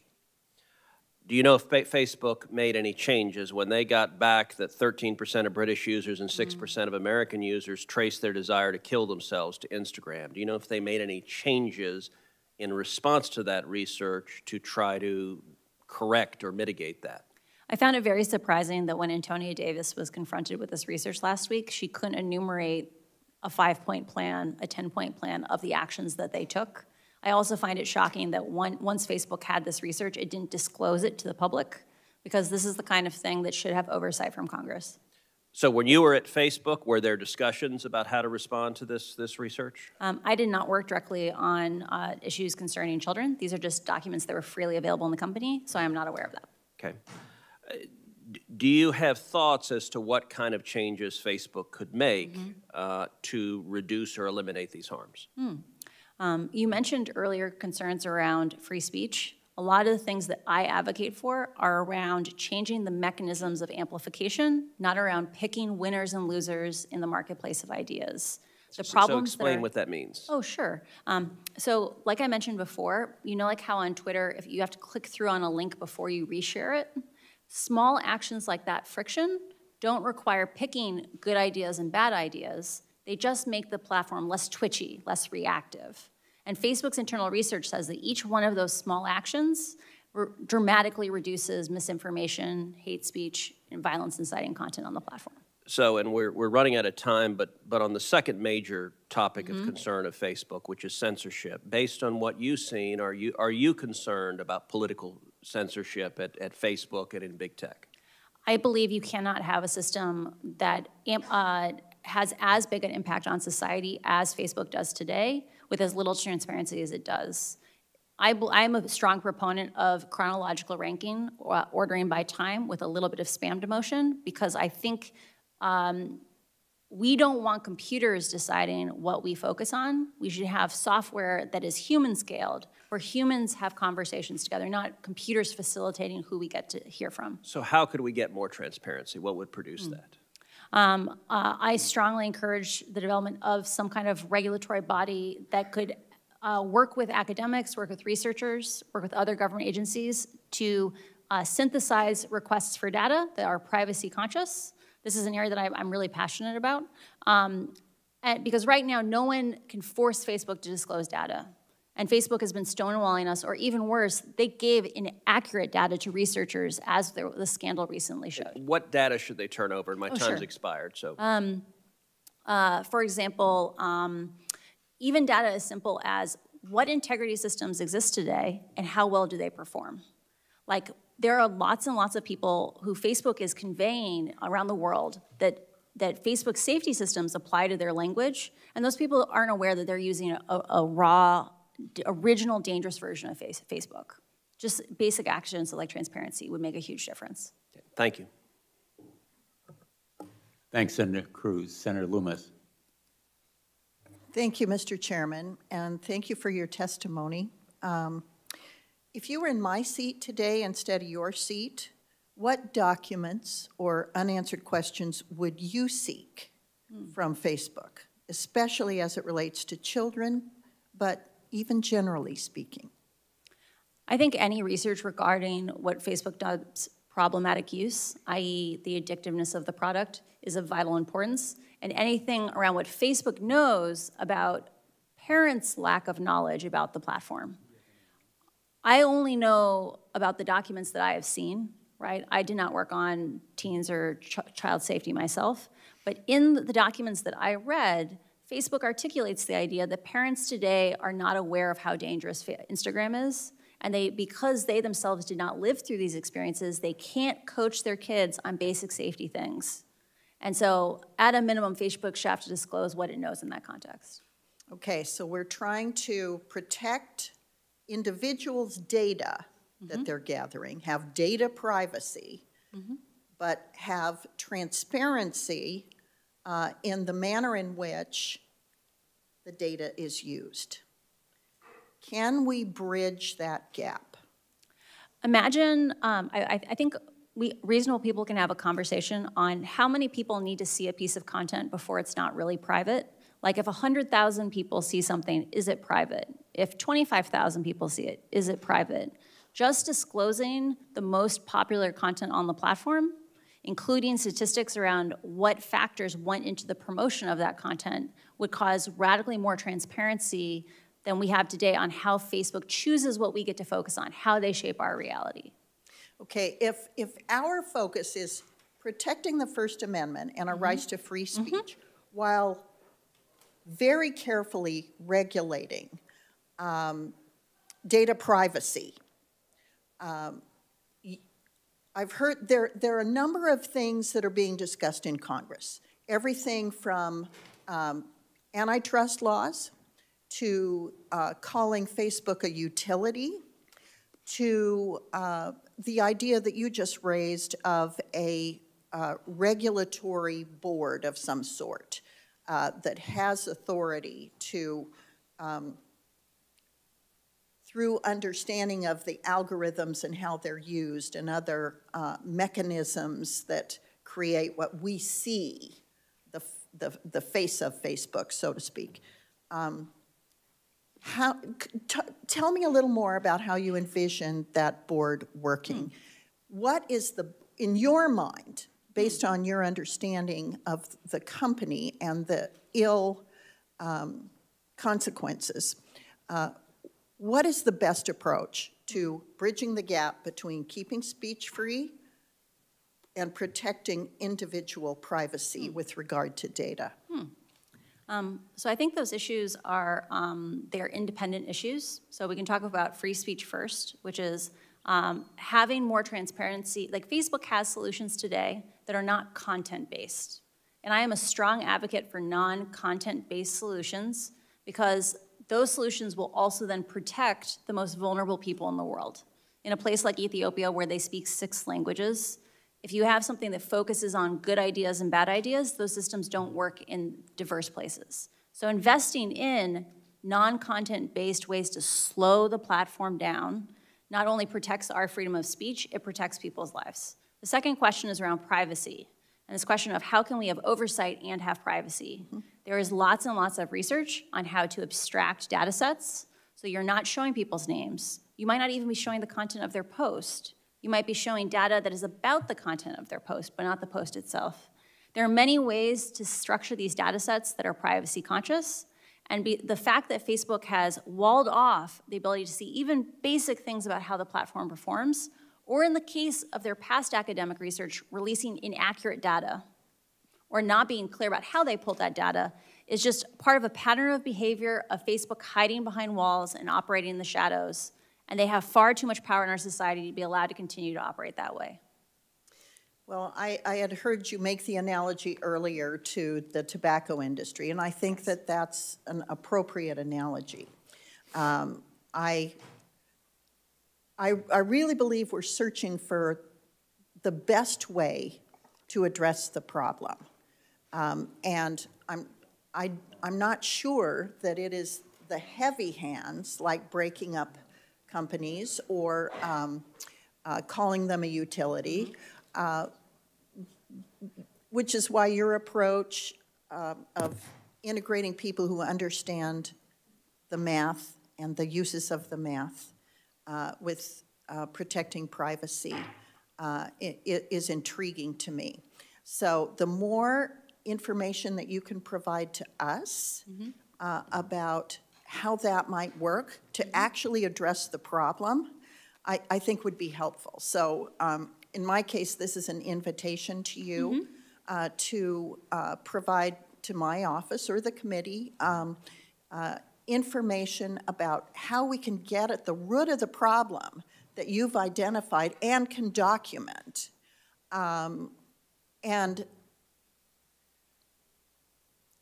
save people's privacy. So I extend that invitation to you, and I thank you for your testimony. Mr. Chairman, I yield back. Thanks, Senator Lummis.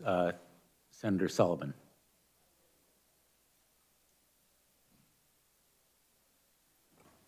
Thank you, Mr. Chairman, and I want to thank our witness here.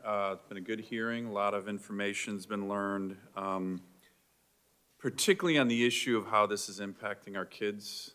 I think we're going to look back 20 years from now, and all of us are going to be like, what in the hell were we thinking? When we recognize the damage that it's done to a generation of kids. Do you agree with that, Ms. Haugen?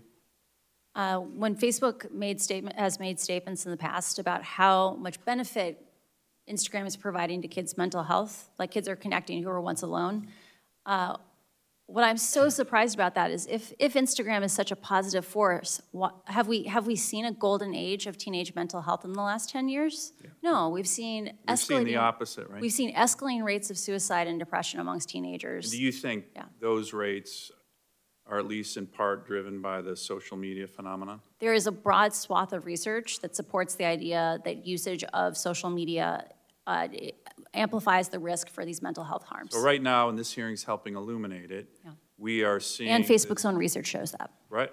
Yeah. Say that again, that's important. And Facebook's own research shows that. Right, the kids are saying, I am unhappy when I use Instagram and I can't stop. That if I leave, I'm afraid I'll be ostracized. Right. And that's so sad. So they know that. That's what their research shows. So what do you think drives them to, I had this discussion with the witness last week, and I said, well, you know, I think they called it their timeout or stop. I said, but isn't that incompatible with your business model? Because your business model is more time online, more eyeballs online. Isn't that the fundamental elements of their business model? Facebook has had both an interesting opportunity and a hard challenge from being a closed system. So they have had the opportunity to hide their problems. And like often people do when they can hide their problems, they get in over their heads. And I think Facebook needs an opportunity to have Congress step in and say, guess what, you don't have to struggle by yourself anymore. You don't have to hide these things from us. You don't have to pretend they're not problems. You can declare moral bankruptcy and we can figure out how to fix these things together. Because we solve problems together, we don't solve them alone. And by moral bankruptcy, one of the things, and I appreciate the phrase that the chairman and you've been using, is one of those elements which is they know this is a problem, they know it's actually impacting negatively the mental health of the most precious assets we have in America, our youth, our kids. I have 3 daughters. They know that that is happening, and yet the moral bankruptcy, from your perspective, is the continuation of this simply because that's how they make money? I phrase it slightly differently. We have financial bankruptcy because we value people's lives more than we value money, right? The people get in over their heads and they need a process where they admit they did something wrong, but we have a mechanism where we forgive them and we have a way for them to move forward. Facebook is stuck in a feedback loop that they cannot get out of. They have been hiding this information because they feel trapped, right? Like they would have come forward if they had solutions to these things. They need to admit they did something wrong and that they need help to solve these problems. And that's what moral bankruptcy is. Let me ask, I'm going to switch gears here, and this is, what's your current position right now in terms of its disinformation and counter-espionage? My last role at Facebook was in counter-espionage. I'm sorry, your last role, okay. Yeah. So one of the things, this is a very different topic, and I only got a minute or so left, but right now, is Facebook, I know Facebook is not allowed in countries like China, but do they provide platforms for authoritarian or terrorist-based leaders like the Ayatollahs in Iran, that's the largest state sponsor of terrorism in the world, or the Taliban, or Xi Jinping, in my view, our biggest rival for this century, a communist party dictator who's trying to export his authoritarian model around the world. Do they provide a platform for those kind of leaders who, in my view, clearly don't hold America's interests in mind? Does Facebook provide that platform? During my time working with the Threat Intelligence Org, so I was a product manager supporting the counter-espionage team. My team directly worked on tracking Chinese participation on the platform, surveilling, say, Uyghur populations in places around the world, that you could actually find the Chinese based on them doing these kinds of things. So Facebook, I'm sorry. We also saw active participation of, say, the Iran government doing espionage on other state actors. So this is definitely a thing that is happening, and I believe Facebook's consistent understaffing of the counter-espionage, information operations, and counterterrorism teams is a national security issue, and I'm speaking to other parts of Congress about that. So you are saying, in essence, that the platform, whether Facebook knows it or not, is being utilized by some of our adversaries in a way that helps push and promote their interests at the expense of America's? Yes, Facebook's so very aware that this is happening on the platform. And I believe the fact that Congress doesn't get a report of exactly how many people are working on these things internally is unacceptable, because you have a right to keep the American people safe. Great, thank you very much. Thanks, Senator Sullivan. You may have just opened an area for another hearing. Sorry, yeah. Yeah, I have strong national security concerns about how Facebook operates today. Well, Mr. Chairman, maybe we should, right? I mean, it's a important issue. Not being at all facetious. Thank you for your questions on this topic, and I know you have a busy schedule, but we may want to discuss this issue with you, members of our committee, at least informally, and if you'd be willing to come back for another hearing. That certainly is within the realm of possibility. I haven't consulted the ranking member, but or the chairwoman, but thank you for your honesty and your candor on that topic. Senator Scott. Thank you, Chairman. First off, thanks for coming forward, and thanks for coming forward in a manner that you want to have positive change. So that's not always what happens. Earlier this year, I sent a letter to Facebook and other social media platforms asking them to detail the harmful impacts, including effects on mental health, their platforms have on children and teens.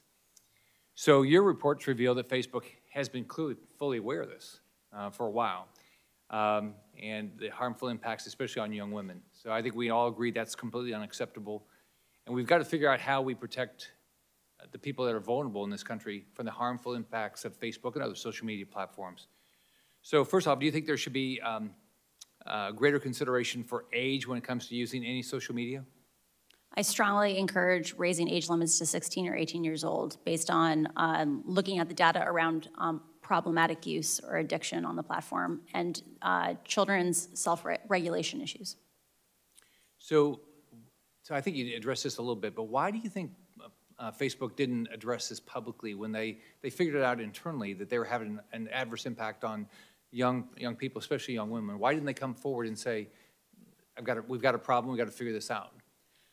I have a huge amount of empathy for Facebook. These are really, really hard questions. And part of why I was saying, I think they feel a little trapped and isolated is the problems that are driving negative social comparison on Instagram. Facebook's own research says Instagram is actually distinctly worse than, say, TikTok or Snapchat or Reddit, because TikTok is about doing fun things with your friends. Snapchat is about faces and augmented reality. Reddit is vaguely about ideas, but Instagram is about bodies and about comparing lifestyles. And so I think there are real questions where, like, Instagram would have to come in and think hard about their product or about, like, what is their product about? And I don't think those answers are immediately obvious. But that's why I believe we need to solve problems together and not alone, because collaborating with the public will give us better solutions. So do you think Facebook was trying to mitigate the problem? I think within the set of incentives that they were working within, they did the best they could. Unfortunately, those incentives are not sustainable and they are not acceptable in our society. Do you think Facebook and other social media platforms ought to be required to report any harmful effects they have on young people? One of the things that I found very interesting after the report in the Wall Street Journal on teen mental health was that a former executive at the company said, Facebook needs to be able to have private research. And the part that I was offended by this was Facebook has had some of this research on the negative effects of Instagram on teenagers for years. I strongly support the idea that Facebook should have a year, maybe 18 months to have private research, but given that they are the only people in the world who can do this kind of research, that the public never gets to do it, they shouldn't be allowed to keep secrets when people's lives are on the line. So, because to be clear, if they make $40 billion a year, they have the resources to solve these problems. They're choosing not to solve them. Yeah. Didn't that surprise you? They wouldn't put more effort into this? I know. Because you know it's going to catch up with them eventually, right? Yeah. I mean, like I mentioned earlier to Senator Hickenlooper, right? Coming in and having oversight might actually make Facebook a more profitable company 5 or 10 years from now, because toxicity, Facebook's own research shows they have something called an integrity holdout. These are people who don't get protections from integrity systems to see what happens to them. Right. And those people who deal with a more toxic, painful version of Facebook use Facebook less. And so one could reason a kinder, friendlier, more collaborative Facebook might actually have more users 5 years from now. So it's in everyone's interest. Do you think, I've got a bill, and there's a lot of bills that I think we've all talked about, but mine is called the Data Act. It's going to require express consent from users for large platforms to use algorithms on somebody. You agree with that? Shouldn't we consent before they get to take everything about us and go sell it? Pick how they send things to us? For selling personal data, that is an issue that I believe people should have substantially more control over. Most people are not well informed on what the personal costs of having their data sold are. And so I worry about pushing that choice back on individual consumers. In terms of should people consent to working with algorithms, I worry that if Facebook is allowed to give users the choice of do you want an engagement-based newsfeed or do you want a chronological newsfeed, like ordered by time, maybe a little spam demotion, that people will choose the more addictive option, that engagement-based ranking, even if it is leading their daughters to eating disorders. All right, thank you. Thanks, Senator Scott. I think we have concluded the first round, unless we're missing someone who is online and not hearing anyone. Let's go to the second round. Thank you again for your patience. I know you have a hard stop, I think, at 1:30, so we'll be respectful of that limitation. And I'll begin by asking a few questions. First, let me say, Senator Klobuchar very aptly raised with you the principal obstacle to our achieving legislative reform in the past, which is the tons of money spent on lobbyists and other kinds of influence peddling, to use a pejorative word, that is so evident here in the United States Congress. Some of it's dark money, some of it is very overt, but I guess the point I'd like to make to you personally is that your being here really sends a profound message to our nation that one person can really make a difference. One person standing up, speaking out, can overcome a lot of those obstacles for us. And you have crystallized, in a way, our consciousness here. You have been a catalyst, I think, for change in a way that we haven't seen. And I've been working on these issues for 10, 15 years. And you have raised awareness in a way that I think is very unique. So thank you not only for your risk-taking and your courage and strength in standing up, but also for the effect that it has had. And I also want to make another point, and you can tell me whether I'm correct or not. I think there are other whistleblowers out there. I think there are other truth tellers in the tech world who want to come forward. And I think you're leading by example. I think you are showing them that there's a path to make this industry more responsible and more caring about kids and about the nature of our public discourse generally and about the strength of our democracy. And I think you have given them a boost, those whistleblowers out there, in potentially coming forward. I think that's tremendously important. And I think also, and again, you can tell me if I'm wrong, there are a lot of people in Facebook who are cheering for you because there are public reports, and I know of some of my friends in this world who tell me that there are people who are working for Facebook who wish they had the opportunity and the courage to come forward as you have done, because they feel a lot of reservations about the way that Facebook has used the platform, used algorithms, used content, and pushed it on kids in this way. So those are sort of hypotheses that I hope you can confirm. And I also would like to ask you, because a lot of parents are watching right now. So you've advised us on what you think we should do, the reforms, some of them that you think we should adopt, stronger oversight, authorized by Congress, better disclosure, because right now, Facebook essentially is a black box. Yes. For most of America. Facebook is a black box that's designed by Mark Zuckerberg Incorporated. Mark Zuckerberg and his immediate coterie, and the buck stops with him. And reform of Section 203, so there's some legal responsibility. So people have a day in court, some kind of recourse legally when they're harmed by Facebook, because right now it has this broad immunity. Most of America has no idea. Essentially, you can't sue Facebook. You have no recourse. Most America doesn't know about Section 230, and if you pushed a lot of members of Congress, they wouldn't know either. It's actually slightly worse than that. Facebook made a statement in a legal proceeding recently where they said they had the right to mislead the court because they had immunity, right? That 230 gave them immunity, so why should they have to tell the truth about what they're showing? Which is kind of shocking. Well, it is shocking to a lawyer, yeah. Which some of us are.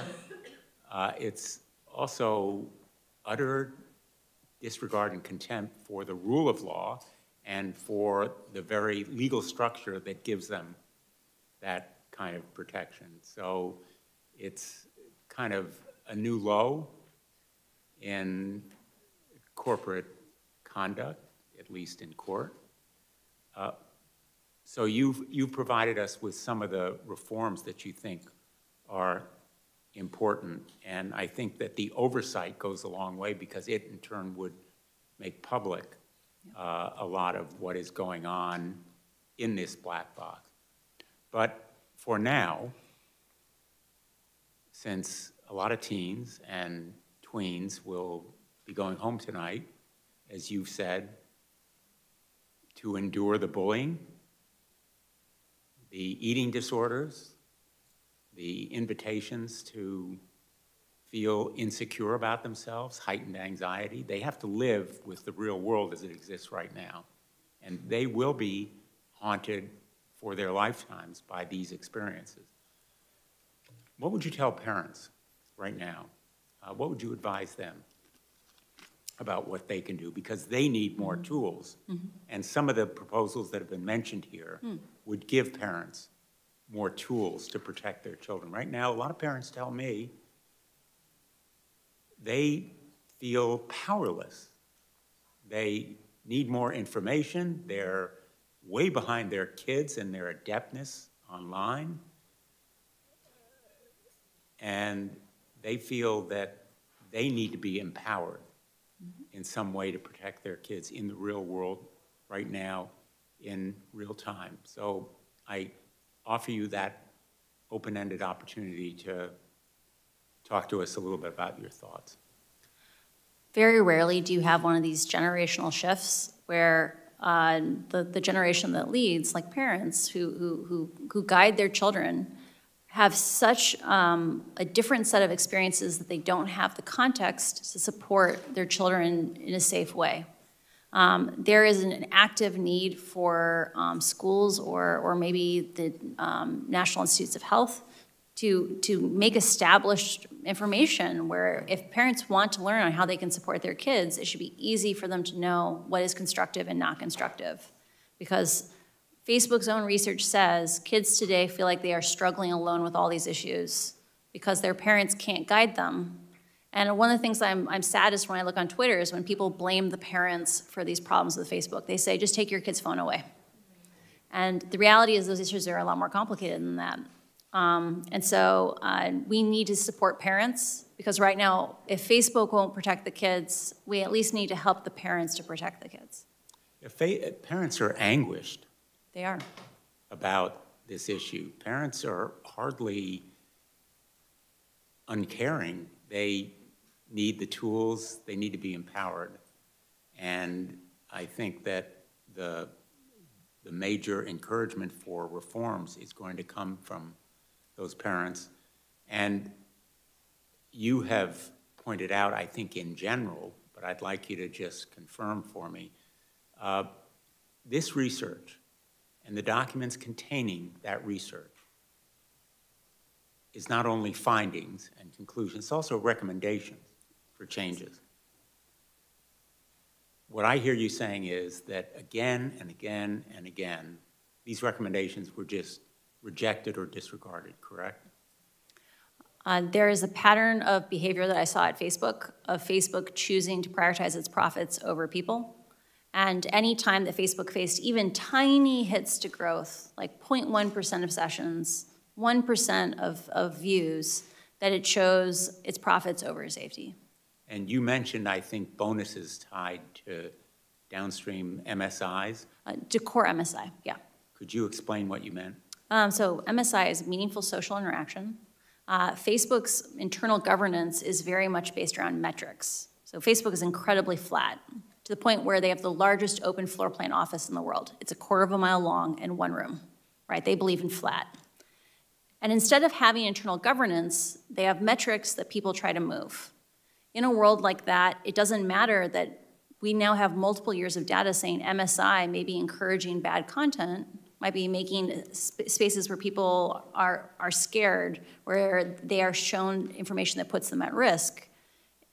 It's so hard to dislodge a ruler like that, a yardstick, that you end up in the situation where, because no one is taking leadership, like no one is intentionally designing these systems, it's just many, many people running in parallel, all moving the metric, that these problems get amplified and amplified and amplified, and no one steps in to bring the solutions.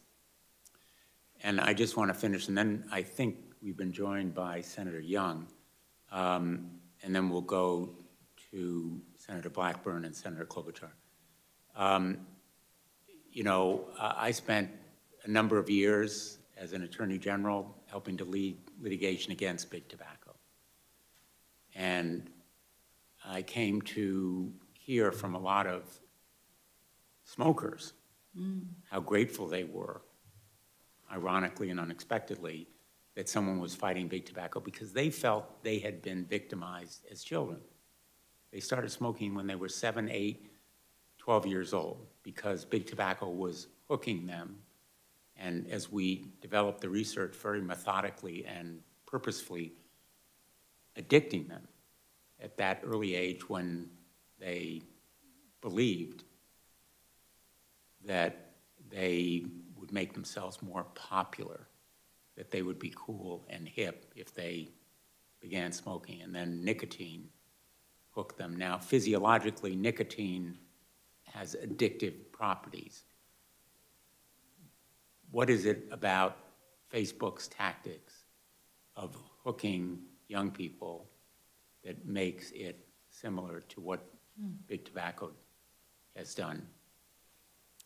Facebook's own research about Instagram contains quotes from kids saying, I feel bad when I use Instagram, but I also feel like I can't stop, right? I know that the more time I spend on this, the worse I feel, but like I just can't, like that they want the next click, they want the next like, the dopamine, you know, the little hits all the time.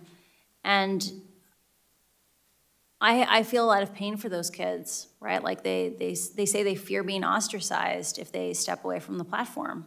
So imagine you're in this situation, you're in this relationship where every time you open the app, it makes you feel worse, but you also fear isolation if you don't. I think there's a huge opportunity here to make social media that makes kids feel good, not feel bad, and that we have an obligation to our youth to make sure that they're safe online. Thank you. Senator Young.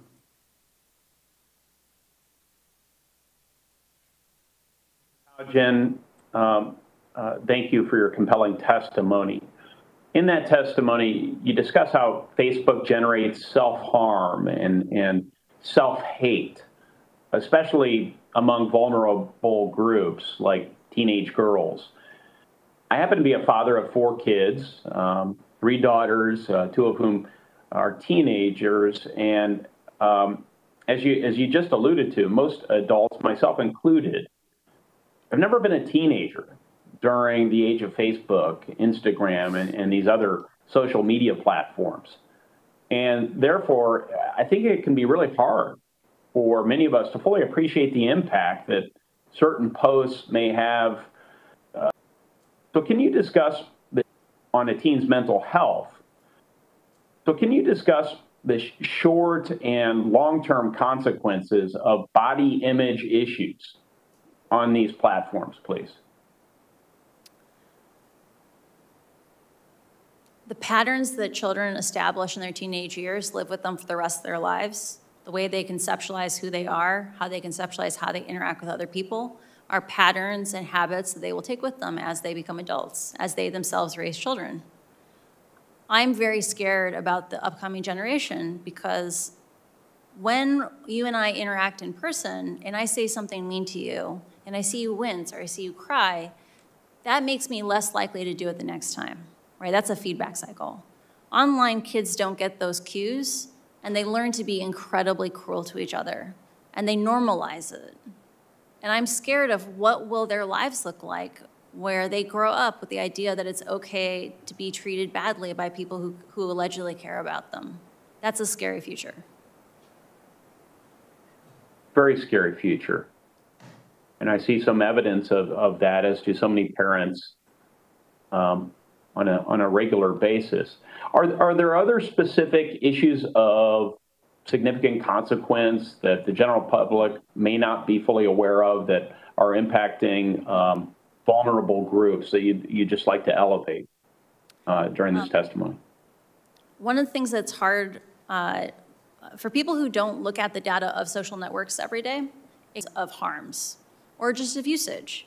That there are these things called power laws. It means that a small number of users are extremely intensely engaged on any given topic, and most people are just lightly engaged.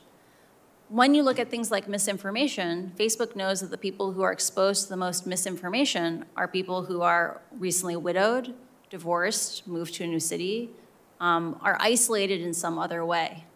When I worked on civic misinformation, we discussed the idea of the misinformation burden, like the idea that when people are exposed to ideas that are not true over and over again, it erodes their ability to connect with the community at large because they no longer adhere to facts that are consensus reality.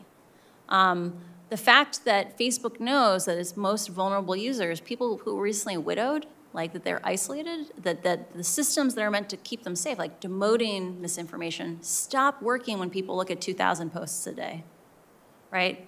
And it breaks my heart, the idea that these rabbit holes would suck people down and then make it hard to connect with others.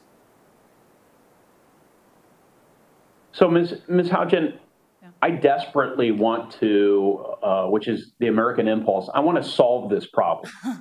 And I very much believe that Congress not only has a role, but has a responsibility to figure this out.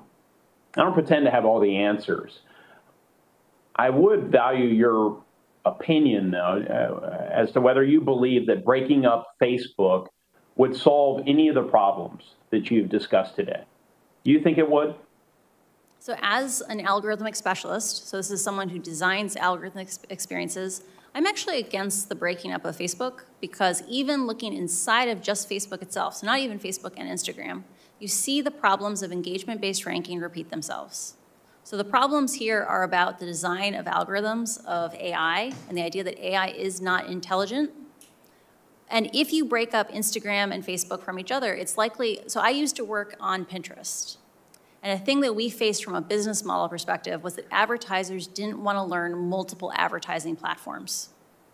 That they wanted to learn, they got one platform for Instagram and Facebook and whatever, and learning a second one for Pinterest, Pinterest made radically fewer dollars per user. And what I'm scared of is right now, Facebook is the internet for lots of the world. If you go to Africa, the internet is Facebook. If you split Facebook and Instagram apart, it's likely that most advertising dollars will go to Instagram, and Facebook will continue to be this Frankenstein that is altering, that is endangering lives around the world, only now there won't be money to fund it. And so I think oversight and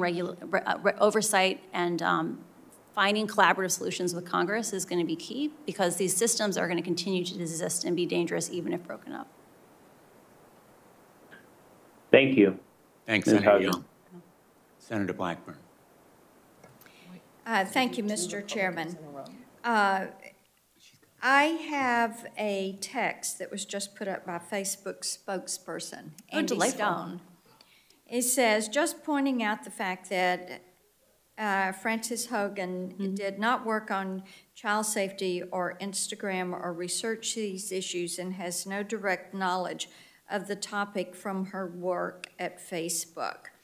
So I will simply say this to Mr. Stone. If Facebook wants to discuss their targeting of children, if they want to discuss their practices of privacy invasion or violations of the Children Online Privacy Act, I am extending to you an invitation to step forward, be sworn in, and testify before this committee. We would be pleased to hear from you and welcome your testimony. One quick question for you. What's the biggest threat to Facebook's existence? Is it greed? Is it regulators?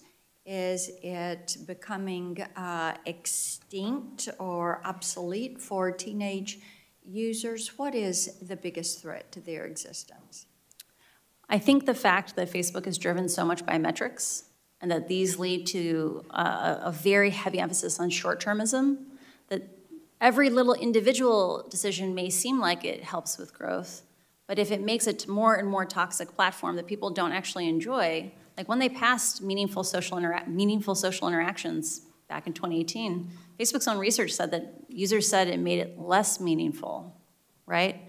I think this aggregated set of short-term decisions endangers Facebook's future. Okay. But sometimes we need to pull it away from business as usual, help it write new rules if we want it to be successful in the future. So they can't see the forest for the trees. Yes, yes. Very well put. Thank you. And I know Senator Klobuchar is waiting, so I'll yield my time back, and I thank you. Thanks, Senator Blackburn. Thank you very much, and thank you to both of you for your leadership. And all three of us are on the Judiciary Committee, so we're also working on a host of other issues, including the App Store issues, which is unrelated to Facebook, actually, including issues relating to dominant platforms when they promote their own content or engage in exclusionary conduct, which I know is not our topic today. I see the thumbs up from you, Ms. Haugen, which I appreciate. And I think this idea of establishing some rules of the road for these tech platforms goes beyond the kid protection that we so dearly need to do. And I just want to make sure you agree with me on that. Totally. I was shocked when I saw the New York Times story a couple of weeks ago about Facebook using its own platform to promote positive news about itself. I was like, wow. I knew you shaped our reality. I wasn't aware it was that much. Right, and that's a lot of the work that we're doing over there. So I want to get to something Senator Young was talking about, misinformation. And Senator Lujan and I have put together an exception, actually, to the 230 immunity when it comes to vaccine misinformation in the middle of a public health crisis. Last week, YouTube announced it was swiftly banning all anti-vaccine misinformation. And I've long called on Facebook to take similar steps. They've taken some steps, but do you think they can remove this content, and do they put sufficient resources? We know the effect of this. We know that over half the people that haven't gotten the vaccines, it's because of something that they've seen on social media. I know the guy who walked into a cafe and said his mother-in-law wouldn't get a vaccine because she thought a microchip would be planted in her arm. Could you... which is false. I'm just saying that for the record here. Yeah. Could, in case it gets put on social media, could you talk about, are there enough resources to stop this from happening? I do not believe Facebook, as currently structured, has the capability to stop vaccine misinformation because they're overly reliant on artificial intelligence systems that they themselves say will likely never get more than 10 to 20% of content. There you go. And yet it's a company that, the cap over $1 trillion, one of the world's biggest companies that we've ever known. And that's what really bothers me. Here, Senator Lujan and I also have pointed out the issue with content moderators. Does Facebook have enough content moderations for content in Spanish and other languages besides English? One of the things that was disclosed, we have documentation that shows how much operational investment there was by different languages, and it showed a consistent pattern of underinvestment in languages that are not English. I am deeply concerned about Facebook's ability to operate in a safe way in languages beyond maybe the top 20 in the world. Okay, thank you. We go back to eating disorders. Today you've said that you have documents indicating Facebook is doing studies on kids under 13, even though technically no kids under 13 are permitted on the platform. The potential for eating disorder content to be shown to these children raises serious concerns. Senator Blumenthal's been working on this. I've long been focused on this eating disorder issue, given the mortality rates. Are you aware of studies Facebook has conducted about whether kids under 13 on the platform are nudged towards content related to eating disorders or unhealthy diet practices? CNN also did investigation on this front. I have not seen specific studies regarding eating disorders in under the age of 13, but I have seen research that indicates that they are aware that teenagers coach tweens who are on the platform to not reveal too much, to not post too often, and that they have categorized that as a myth that you can't be authentic on the platform, and that the marketing team should try to advertise to teenagers to stop coaching tweens that way. I believe we've shared that document with Congress already. Exactly. Well, thank you, and we'll be looking more. Speaking of the research issue, Facebook has tried to downplay the internal research that was done, saying it was unreliable. It seems to me that they're trying to mislead us there. The research was extensive, surveying hundreds of thousands of people traveling around the world to interview users. In your view, are the internal researchers at Facebook who examine how users are affected by the platform, is their work thorough? Are they experienced? Is it fair for Facebook to throw them under the bus? Facebook has one of the top-ranked research programs in the tech industry. Like, they've invested more in it than I believe any other social media platform. And some of the biggest heroes inside the company are the researchers, because they are boldly asking real questions and being willing to say awkward truths. The fact that Facebook is throwing them under the bus, I think, is unacceptable, and I just want the researchers to know that I stand with them and that I see them. Or maybe we should say, as the name of one book, The Ugly Truth. Yeah. What about Facebook blocking researchers at NYU from accessing the platform? Does that concern you? These are outside researchers. I am deeply concerned. So for context, for those who are not familiar with this research, there are researchers at NYU who, because Facebook does not publish enough data on political advertisements or how they are distributed, these are advertisements that influence our democracy and how it operates. They created a plugin that allowed people to opt in, to volunteer, to help collect this data collectively, and Facebook lashed out at them and even banned some of their individual accounts. The fact that Facebook is so scared of even basic transparency that it goes out of its way to block researchers who are asking awkward questions shows you the need for congressional oversight and why we need to do federal research and federal regulations on this. Very good. Thank you. Thank you for your work. Thanks, Senator Klobuchar. Senator Markey. Thank you. Thank you, Mr. Chairman. Thank you for your incredible leadership on this issue. As early as 2012, Facebook has wanted to allow children under the age of 12 to use its platform. At that time, in 2012, I wrote a letter to Facebook asking questions about what data it planned to collect and whether the company intended to serve targeted ads at children. Now, here we are 9 years later, debating the very same issues.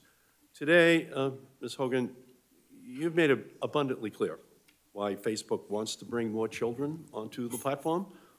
It's to hook them early, just like cigarettes, so that they become lifelong users, so Facebook's profits increase. Yet we should also ask why in the last 9 years has the company not launched Facebook for Kids or Instagram for Kids? After all, from the testimony here today, Facebook appears to act without regard to any moral code or any conscience, or instead puts profit above people, profit above all else.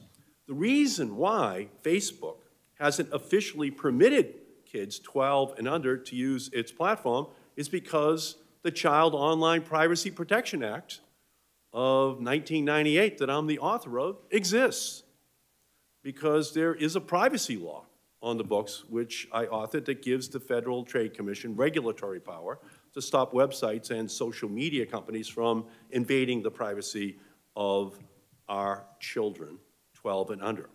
That's why we need to expand the Child Online Privacy Protection Act. That's why we need to pass the KIDS Act that Senator Blumenthal and I have introduced, and why we need an Algorithmic Justice Act to pass, because the absence of regulation leads to harming teens, stoking division, damaging our democracy. That's what you've told us today. So, Ms. Haugen, I want you to come back to the protections that you are calling on us to enact. This isn't complicated.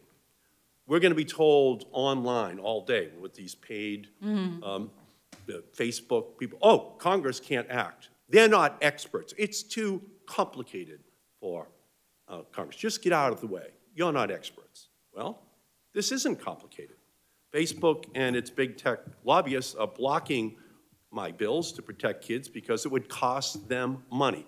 That's how complicated it is. So let's start with the KIDS Act that Senator Blumenthal and I that would ban influencer marketing to kids. Today's popular influencers peddle products while they flaunt their lavish lifestyles to young users. Can you explain how allowing influencer marketing to teens and children makes Facebook more money?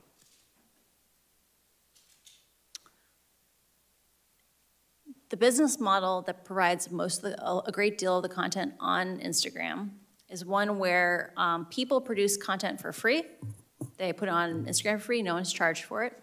But many of those content creators have sponsorships from brands or from other affiliate programs. Facebook needs those content creators to continue to make content so that we will view content and in the process view more ads. Facebook provides tools to support influencers who do influencer marketing because it gives them the supply of content that allows them to keep people on the platform, viewing more ads, making more money for them. Yeah, so I am actually the author of the 1990 Children's Television Act. What does that do? Well, it says to all the television networks in America, stop preying upon children. Stop using all of your power in order to try to get young children in our country hooked on the products that are going to be sold. We had to pass a law that banned television stations from doing this. That's why I knew that after my law passed in 1996 to break up the monopolies of the telecommunications industry and allow in the Googles and the Facebooks and all the other companies, you name it, that we would need a child privacy protection there because everyone would just move over to that new venue. It was pretty obvious, and of course the industry said, no way we're going to have privacy laws for adults, and they blocked me from putting that on the books in 1996. But at least for children, I got up to age 12. That's all I could get out of the industry. But we also know that as time has moved on, they've become even more sophisticated so that the KIDS Act is necessary to stop children and teen apps from being features such as likes and follower counts that quantify popularity. Ms. Haugen, can you explain how allowing these features that create an online popularity contest makes Facebook more money? Just to make sure, so I am only familiar with issues regarding teens from the research I have read of Facebook's.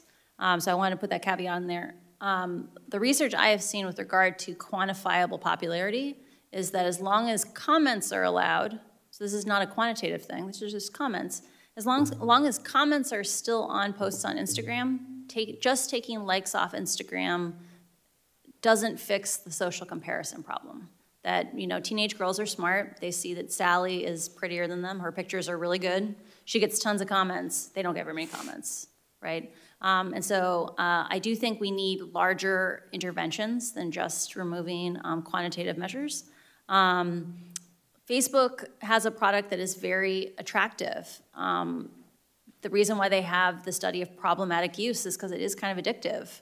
And those kinds of things, like having lots of little feedback loops, keeps kids engaged. And like I mentioned earlier, part of why Facebook switched over to meaningful social interactions was it found that if you got more likes, more comments, more reshares, you produced more content. And so having those systems of little rewards makes people produce more content, which means we view more content and we view more ads, which makes them more money. Okay, and the Kids Act that Senator Blumenthal and I are advocating for also prohibits amplification of dangerous and violent content to children and teens. Can you explain how algorithms pushing that dangerous content makes Facebook more money?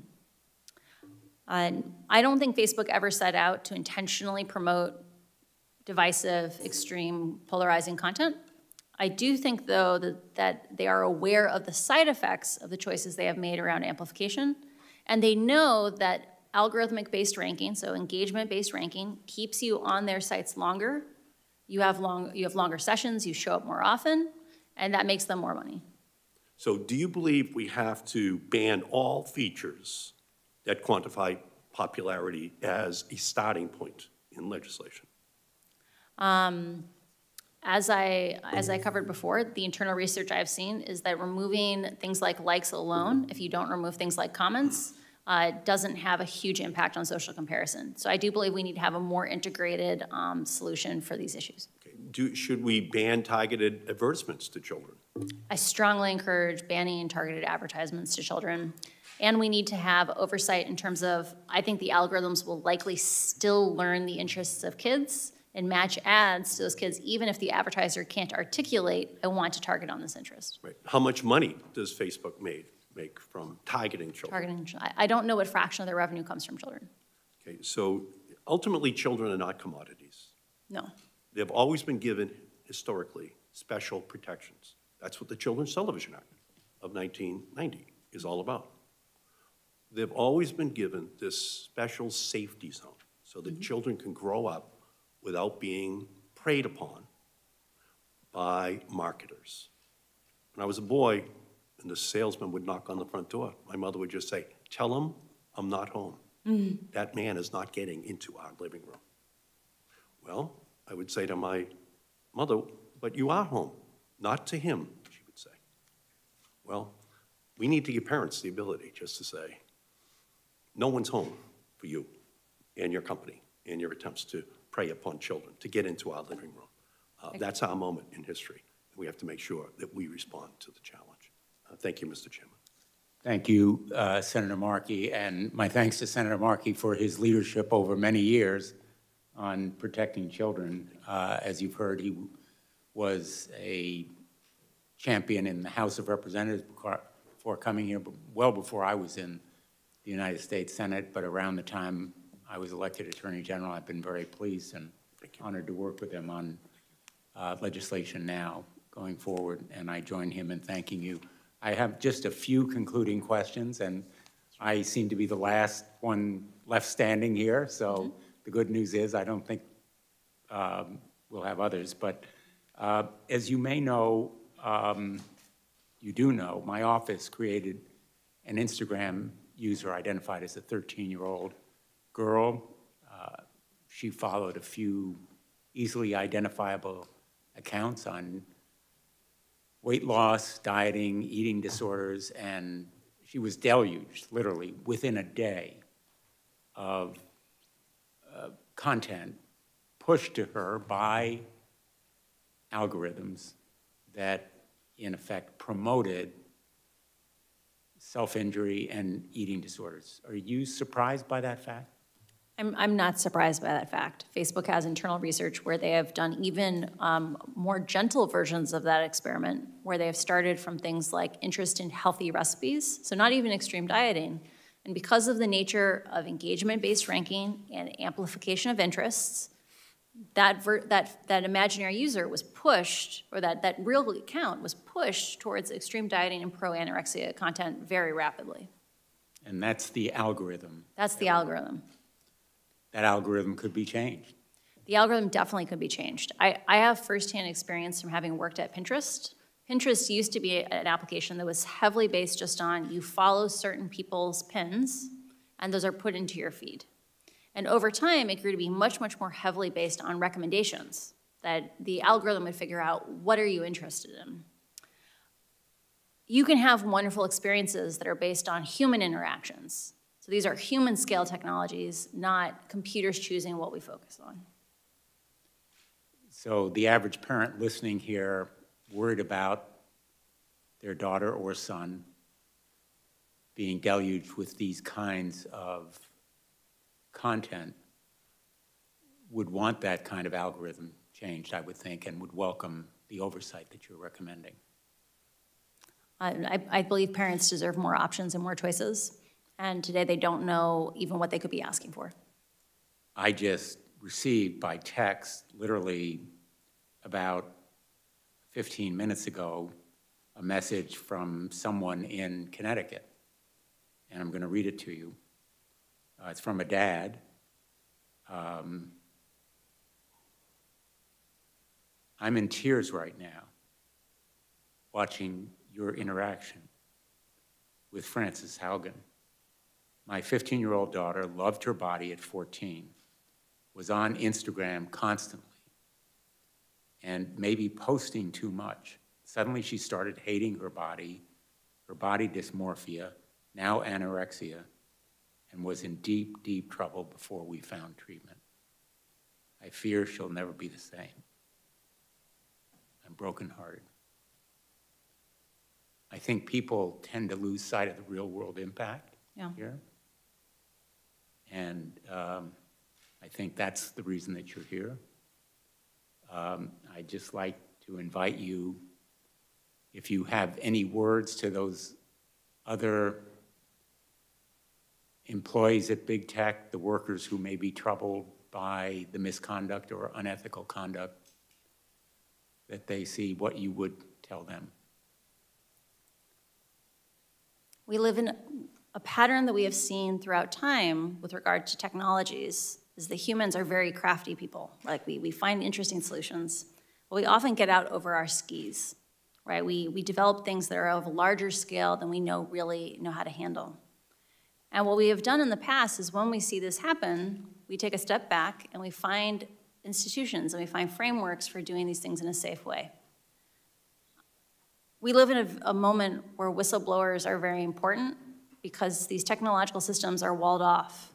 They are very complicated. They're things that you need to be a specialist to really understand the consequences of. And the fact that we've been having the exact same kinds of false choice discussions about what to do about Facebook, is it about privacy or oversight? Is it about censorship or safety? Like the fact that we're being asked these false choices is just an illustration of what happens when the real solutions are hidden inside of companies. We need more tech employees to come forward through legitimate channels like the SEC or Congress to make sure that the public has the information they need in order to have technologies be human-centric, not computer-centric. Thank you. On that note, we'll conclude. Thank you for an extraordinary testimony. I think that anybody watching would be impressed and much better informed. And you've done America a real public service, I think. Thank you. The record will remain open for for 2 weeks. Any senators who want to submit questions for the record should do so by October 19th. This hearing is adjourned. Thank you.